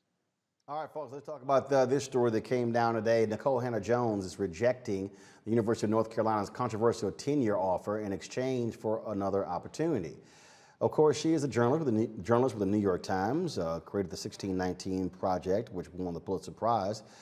She's actually going to become a member of Howard University's Howard University, where they're going to create a program there, Center for Journalism and Democracy, along with her as well as Ta-Nehisi Coates. Now, she went on CBS this morning to make the decision. What she also is going to serve as the school's first night chair in race and journalism. When she, folks have been all across social media been talking about, especially black journalists, and how big of a decision this is. Last week, of course, the University of North Carolina Board of Trustees voted 9-4 to grant her tenure after initially the decision was made not to bring that to the board to actually approve. Now, she issued a statement with regards to this decision. She published this, and I'm going to pull it up in a second. Folks, if y'all have the statement, go ahead and pull it up, please, so I can read from it. Internet's moving a little slow, and so here it is. Just give me 1 second, folks. Give me 1 second. This is a PDF statement. And she said, quote, "I have loved the University of North Carolina at Chapel Hill since I was a child watching Tar Heels basketball on television. 2 decades ago, in 2001, I learned that not only had I been accepted into the master's program at the journalism school at UNC, but I had received a full tuition Park Fellowship. I cried from joy. I could not believe how lucky I was to get the chance to learn journalism at a place I had so long revered. For the next 2 years, I practically lived in Carroll Hall, spending more time there than anywhere else, even my apartment. I passed hours and hours in that building, studying, working at the Park Library, soaking in the skills of journalism, as well as its ethics and mandates from the many generous instructors sitting in the offices of professors such as Chuck Stone and Harry Amana, who enthralled me with their stories and guided my steps. I met one of my best friends in the master's program, and she became my daughter's godmother. And so it went on and on and on. She talked about getting awards, what she created, the kind of things that she did.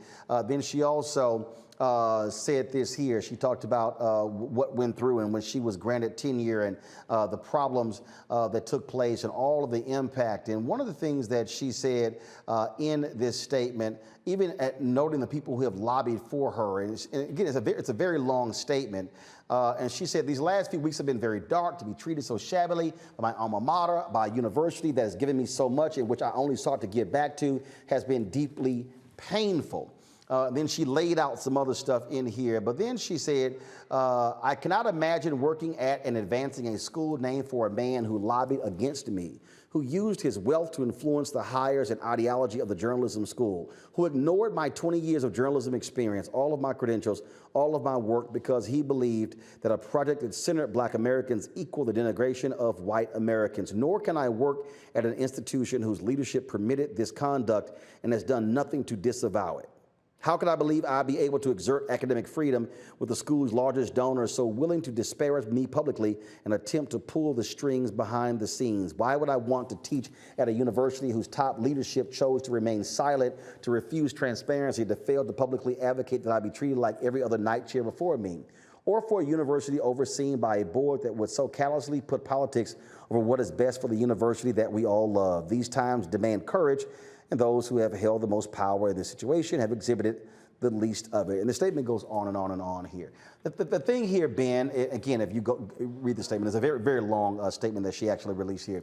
And people have been talking about this, and so Howard University stepped in. I would love, we're going to try to get President Wayne Frederick on. I would love to hear how this all came about, how it was, how they created this particular center,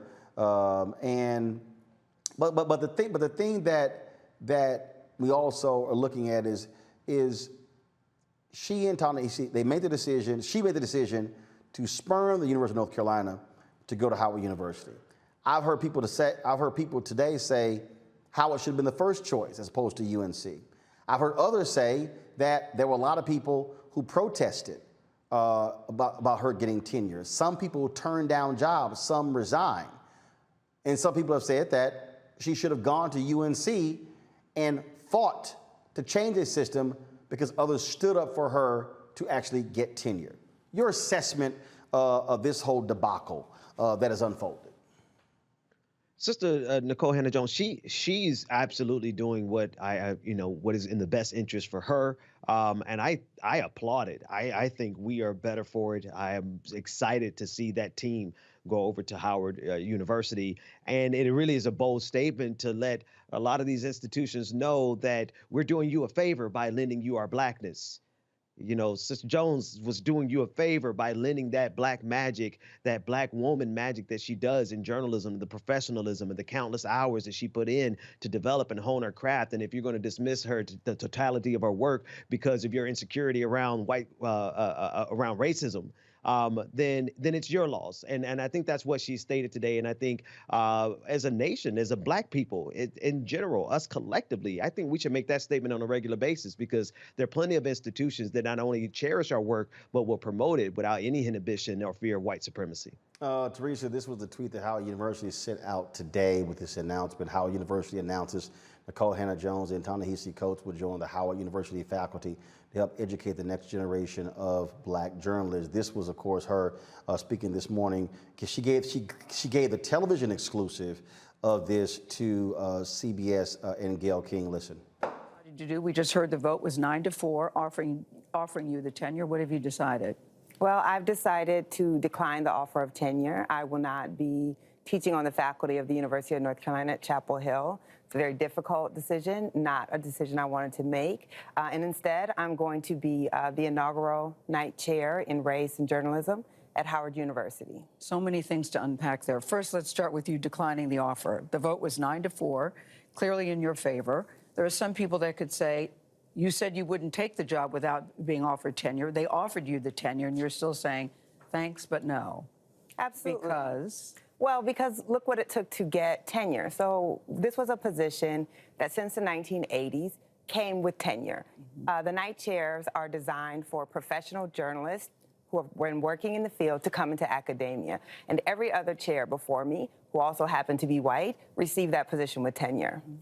It had never been denied. No one had ever been denied tenure before. Exactly. And I went through the tenure process, and I received the unanimous approval of the faculty to be granted tenure. And so to be denied it and to only have that vote occur on the last possible day, at the last possible moment, after threat of legal action, after weeks of protest, after it became a national scandal, it's just not something that I want anymore. So that was what she had to say to CBS this morning. Teresa. Yeah, I think Nikole, like many, did what was in the best interest of her. I mean, we don't know the back end of the amount of stress, the amount of calls, the amount of anxiety, and honestly, even if you read her pieces, it's I just want to teach and educate, and so I'm kind of with her. But again, if I'm thinking about the advocacy side, I'm pushing Nikole to stay there and at UNC and create additional change for a system that obviously needs an uplift. But I am also excited that she's over there at Howard University, and I do believe Howard is going to get exactly what they're looking for. So they wanted someone that is high energy, high standards in journalism, ethical, professional. That's what they're going to get with Nikole and Tahisi. So congrats to them. Mustafa? What did Dr. King say? In the end, we will not remember the words of our enemies, but the silence of our friends. For the University of North Carolina to remain silent for so long says a lot. And it also prepares you for if you do decide to stay, that you may not have all the support once the cameras and the media attention goes away. So, I mean, everybody knows I've went into some tough situations and organizations that folks said, might not be the most receptive, but I totally get where she is. And I'll just say also, I appreciate it, the way that she, played this out today, like a top round draft pick. Making sure that folks understood that she understood her value and that she was going to leverage it to make sure that she got the best possible set of circumstances as she moves forward and helping to prepare the next generation. So congratulations to her. Something also, what you're seeing happen here, and we're seeing this actually in sports, where we saw, of course, Deion Sanders make a decision to become the head football coach at Jackson State. Of course, Eddie George was announced as the new head coach at Tennessee State. This happened over the weekend. Former NBA star Reggie Theus announced as the new head basketball coach and men's athletic director at Bethune-Cookman. And so, are you okay, Ben? Yeah, no, that's my school, man. I saw you. I wasn't on screen. You weren't. So were you? I take it this is news to you. You weren't aware of this? I wasn't aware, but hell, Wildcats, Bethune-Cookman University. That's my school, man. So what we're seeing is one of the things that we're seeing HBCUs go after big names like this. One of the reasons being is because in the wake of George Floyd's death, there's been a significant influx of cash going to HBCUs. Mackenzie Scott, the ex-wife of Jeff Bezos, has given millions of dollars, has greatly increased the funds, the endowments of a number of HBCUs, and so we're actually seeing this, and I dare say, and for folk, don't, some people may take it the wrong way, but this is also what happens when you stop chasing white validation. When you recognize that, people talking about, go to a place where you value, I'll be honest with you. I've always understood that I was valued in black media more than I was in white media. And so hopefully people will not, let me be real clear, hopefully people will not look at black institutions as my fallback, but as their first choice, not their last choice. Absolutely, Roland. I love everything about this new season where we no longer care about white validation. No, hold up. Some, let's not get carried away. A whole bunch of us still do. Yeah. Well, let's speak it into existence that all of us could be delivered from the need for white validation. Because I experienced the same thing, and that's why I got so excited. I'm pretty sure I wasn't on camera, but when I heard that headline, Bethune-Cookman did so well by me, as opposed to the you were not on camera. Hearing was a little slow switching, but y'all, let me just give y'all a reenactment. This was Ben. Yeah, That was the reenactment of when Ben heard that news.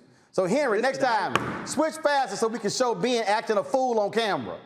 Listen, y'all should see me behind the screens, especially with some of these stories Roland be covering. But listen, I'm a product of Mary McLeod Bethune's $1.50. I'm a product of her last will and testament. And so to see this trend happening across the country, Howard University, they won out big. I mean, can you imagine being able to learn underneath the tutelage of Ta-Nehisi Coates and Nikole Hannah-Jones, Jackson State, with prime time. I mean, it is going to be a wonderful renaissance in believing in only validation we need is from other black folks, and I love it. Look again, and I'm going to say this again. There is, look, I get, I get folks who sit here and they want to work various institutions and they want, and I get it. And I know there's somebody who's probably saying, oh, Roland, that's easy to say you were at CNN, but they got to remember, I was with black media before I was with CNN, and I never left black media. And I really want people to understand that we also have to be thinking about, Teresa, how we actually build something, the opportunities that we actually get. And so I would hope more people would have an appreciation of black-owned, black-led, black-run institutions.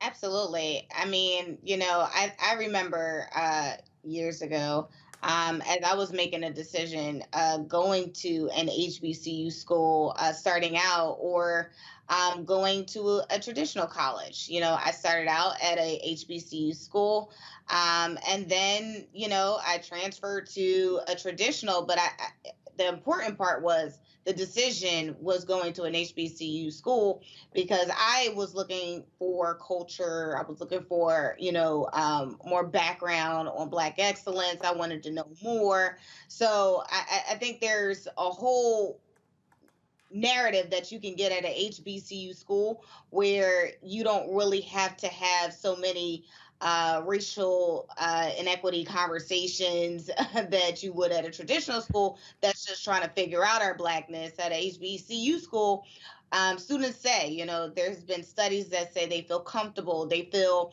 like they're at home, they feel more in position to do greater things. And so I want people to know that HBCU schools have excellent leadership. Excellent leadership is always pulled into corporations. So different individuals that you may not hear on your alumni chapter is also working in high-end positions, in the corporate or political space or even entrepreneurial space. So I think, supporting every HBCU school and making it your first choice is the right choice. Well, I tell you this here, and so Mustafa, I'll make it clear, go where you can go. People always ask me, man, you didn't go to HBCU. I'm always seeing you wearing your Texas A&M gear. I'm like, you damn right.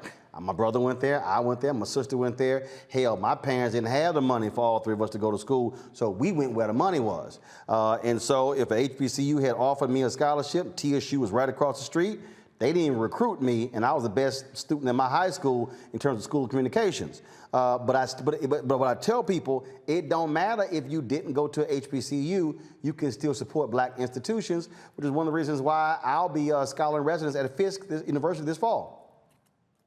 Well, congratulations on that. I mean, you raise one of the most important points is that for the first time in a very, very long time, we're actually seeing an influx in dollars towards some of our HBCUs. I can give a list of others who haven't yet benefited from the sets of dollars that are out there, and to some of our black organizations. So we have to continue to push folks to make sure that the right investments are happening. And then we have to also make sure that we are supporting the organizations that we see value in. So you actually are making a decision when you do not support black organizations. You are saying that you don't see that much value in them. So we have the opportunity to actually change that. And I'll say that's another reason to make sure that you are supporting the Bring the Funk fan club, to make sure that this particular show continues to have the dollars that it needs, so that even when we're at home, we can have the nice backgrounds like you got in the studio right now, Roland. You got that right, and so that's what we're trying to do. And we stay on top of the news as best as we can, folks. Some breaking news out of New York City. They have called, the Associated Press has called the race for Eric Adams. Eric Adams, the Brooklyn Bureau president, former police officer. He is the winner of the Democratic mayoral primary in New York City. Remember, they had ranked choice balloting there for the first time. He actually tacked to the center. He beat out a number of folks who had the progressive label. That, of course, not great news for a lot of people, Ben, who wanted to see a strong, avowed progressive. There were people who were like Maya Wiley in the race. There were others. But the reality is Eric Adams put together the kind of winning coalition needed, becoming just the second African-American mayor in the history of New York City. The first, of course, was David Dinkins, who passed away last year. Yeah, congratulations on that victory. I do think, regardless of the tack towards the center, which was a good move considering how crowded the field was. It was smart tactically. We saw something similar in the general election, or rather in the primaries with Bernie Sanders and Joe Biden. That said, there will be constant voices of activists and pressure being put to make sure that the policies, if he's to become mayor, and it looks like that will be the case, the policies will help the people regardless of where he tacked towards the center. We know the progressive agenda is one that's going to help the people of the city of New York. So, but still, again, congratulations for the victory. Bottom line is you had a whole bunch of candidates who were running, and so Eric Adams put the right coalition together. He was not shy about policing. He even talked about bringing back stop and frisk. That was not good news to a lot of progressives in the race, Mustafa, but clearly he was a choice of New Yorkers. Brother Adams has never said that he was a progressive. He's very strategic. And as you said, he put the right coalition together, and he knew how to count the votes. So, that's a winning formula. I think that, he will, in most instances, be a strong advocate for our communities. But, he does come from, a longstanding law enforcement background. So folks are going to have to continue to push him, to give him the space to make sure that he's doing the right thing and making sure that there's some progressive values that are a part of his administration in that area. It was not a blowout. It was not a blowout at all, Teresa. This is what the New York Times is saying. Eric Adams won the nomination by a rail-thin lead. AP called the race for Mr. Adams after results from the city's Board of Elections showed that he held a lead of 1 percentage point over his nearest rival, Catherine Garcia. With most absentee votes now counted, Mr. Adams led Ms. Garcia by 8,426 votes in the city's first mayoral contest to be determined by ranked choice voting. If people don't understand and every vote counts, they better understand it in this race. Absolutely. And it looks like history was made. So congratulations to Eric Adams, mayor elect Eric Adams and the entire coalition, supporters, organizations. But as we look at, I think some of this political opportunity where ranked choice voting has been a hot topic, because this is something that I believe progressive and some liberals are now trying to push city to city and state to state to also understand or do better in elections. So I think this will be another hot topic. I think we need to, again, watch the results fully come in. He did win, but I also believe that there will be some conversation about this ranked choice voting, and thus we will be back on the dialogue for this. So congratulations to him and the team. All right, folks, got to go to a quick break. When we come back, Roland's book club will talk about how to be a Jedi leader and not a boss. My guest will explain on Roland Martin Unfiltered. When you study the music, you get Black history by default. And so no other craft could carry as many words as rap music. I try to intertwine that and make that create whatever I'm supposed to send out to the universe.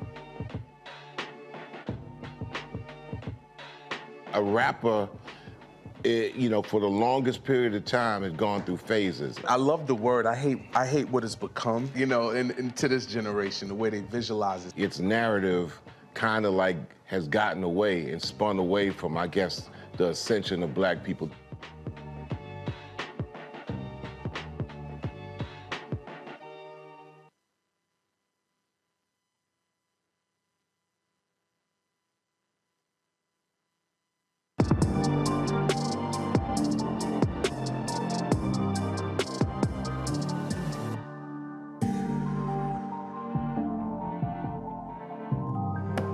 All right, folks, can you actually be a true leader when it comes to your business? My next guest says you should be a Jedi leader, not a boss.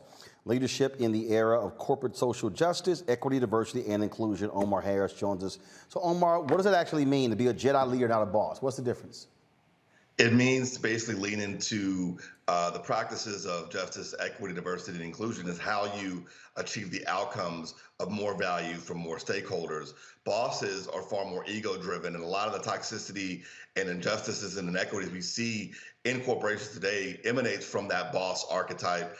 Everyone trying to climb the corporate ladder and knock everyone else off the corporate ladder. That leads to toxic behaviors and strategies that don't actually add value to customers, employees, communities, the environment, or even shareholders. So again, unpack that, because right now we're all in the whole deal, DEI. I'll be honest with you, I think most of it is BS and it's window dressing. It's not real because people they hire to be over DEI, frankly, don't have any P&L responsibility. They don't have any staff as well. And so if we're now talking about being a leader in this new world we're living in, what do you have to know? How must you be able to lead your staff in a diverse world? Well, I think the first thing is you have to lean into difference, and you lean into difference by understanding everyone's unique talents and strengths in the organization. I'm a Gallup certified strengths coach, which means that we focus on the power of positive psychology in business, which is basically finding what's right with people versus what's wrong with people. And that's the beginning of a new world of trust between yourself and the employee that allows you to build high-performance teams and achieve high-performance outcomes in companies. I worked for global pharmaceutical companies around the world in the U.S., Turkey, Indonesia, and Brazil over 20 years, and I've seen that positive psychology, servant leadership, and leaning into justice, equity, diversity, and inclusion as how you serve and support your people is how you get real work done in corporations and really begin to change the toxic status quo that's resulting in, we saw 4 million people opt out of the workforce in April, resign from the workforce in April. So there's a big problem happening in corporations today. And as you mentioned, companies are making lip service about this issue, but they really need to lean into this space in order for them to even protect their livelihood as an organization.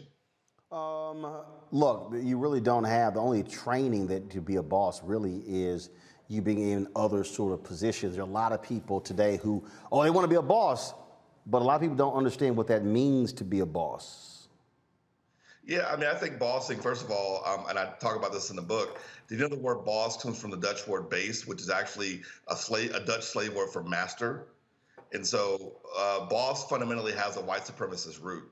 Another reason why we should not pursue bossdom in corporations. We should be pursuing leadership, which is really about positive influence, impact, and higher results. And basically, the fact that businesses can be more now. Businesses have to do more than just provide profits for shareholders. Businesses have to add value to employees, customers, communities, and the environment, in addition to shareholders. And that's the statement of purpose that's been redefined by corporations as of 2019. All right, questions from my panel. I'll start with you, Teresa Lundy. Yes, one, thank you. I look forward to picking up the book. So if there was one key advice that you would like to for us to really get out of this book that you've mentioned, what would it be? Then the first one is that we have to take on this ownership for ourselves. This is not something that hetero, cisgender white men are going to help us with in corporations. And so this is an opportunity. It's a land grab. In corporations, there's not a lot of white space for us to actually operate and create opportunities for ourselves. So the DEI space, although Roland mentioned, lip service is a land grab for us. It's an opportunity for us to create space and kind of shape it as we see fit. And this is something that African Americans and BIPOC and Latinx in corporations should be leaning into this space and not shying away from it. Mustafa.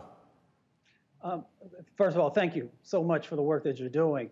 Are there examples of the Jedi leadership paradigm that folks can point to that are showing how folks are utilizing that to move to the next level, their organizations? So I think that Adam Silver is a great example that I point to in the book around what it means to be a Jedi leader. So what he did last year with the George Floyd situation and how the NBA created the bubble around the pandemic, he had to lean into and listen to and really understand and validate the experiences of the players. And this was a situation where he listened and leaned in and was able to create something, a space for the athletes to really do something phenomenal, which was really demonstrate the social justice protests and also advocate for greater voting access and things of that nature, and get owners, actually bend the owners to their will and get owners on board with the needs of the player. We've never seen anything like that before. That's truly the example of a Jedi leader actually leveraging, listening and supporting his employees in order for him to drive better value and outcomes for everyone involved. Ben.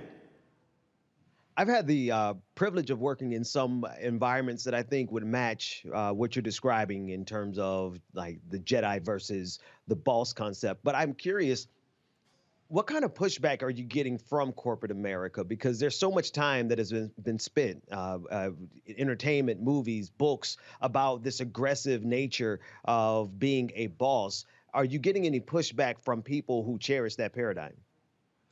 I certainly expect to get pushback from people who cherish that paradigm, which is why I'm going to people who are already embracing the new world. Basically, what I'm saying is that this is a business risk. Fundamentally, it's bigger than just, some corporate leaders see this as, the next PR initiative or corporate social responsibility. It's none of that. This is actually fundamentally business risk.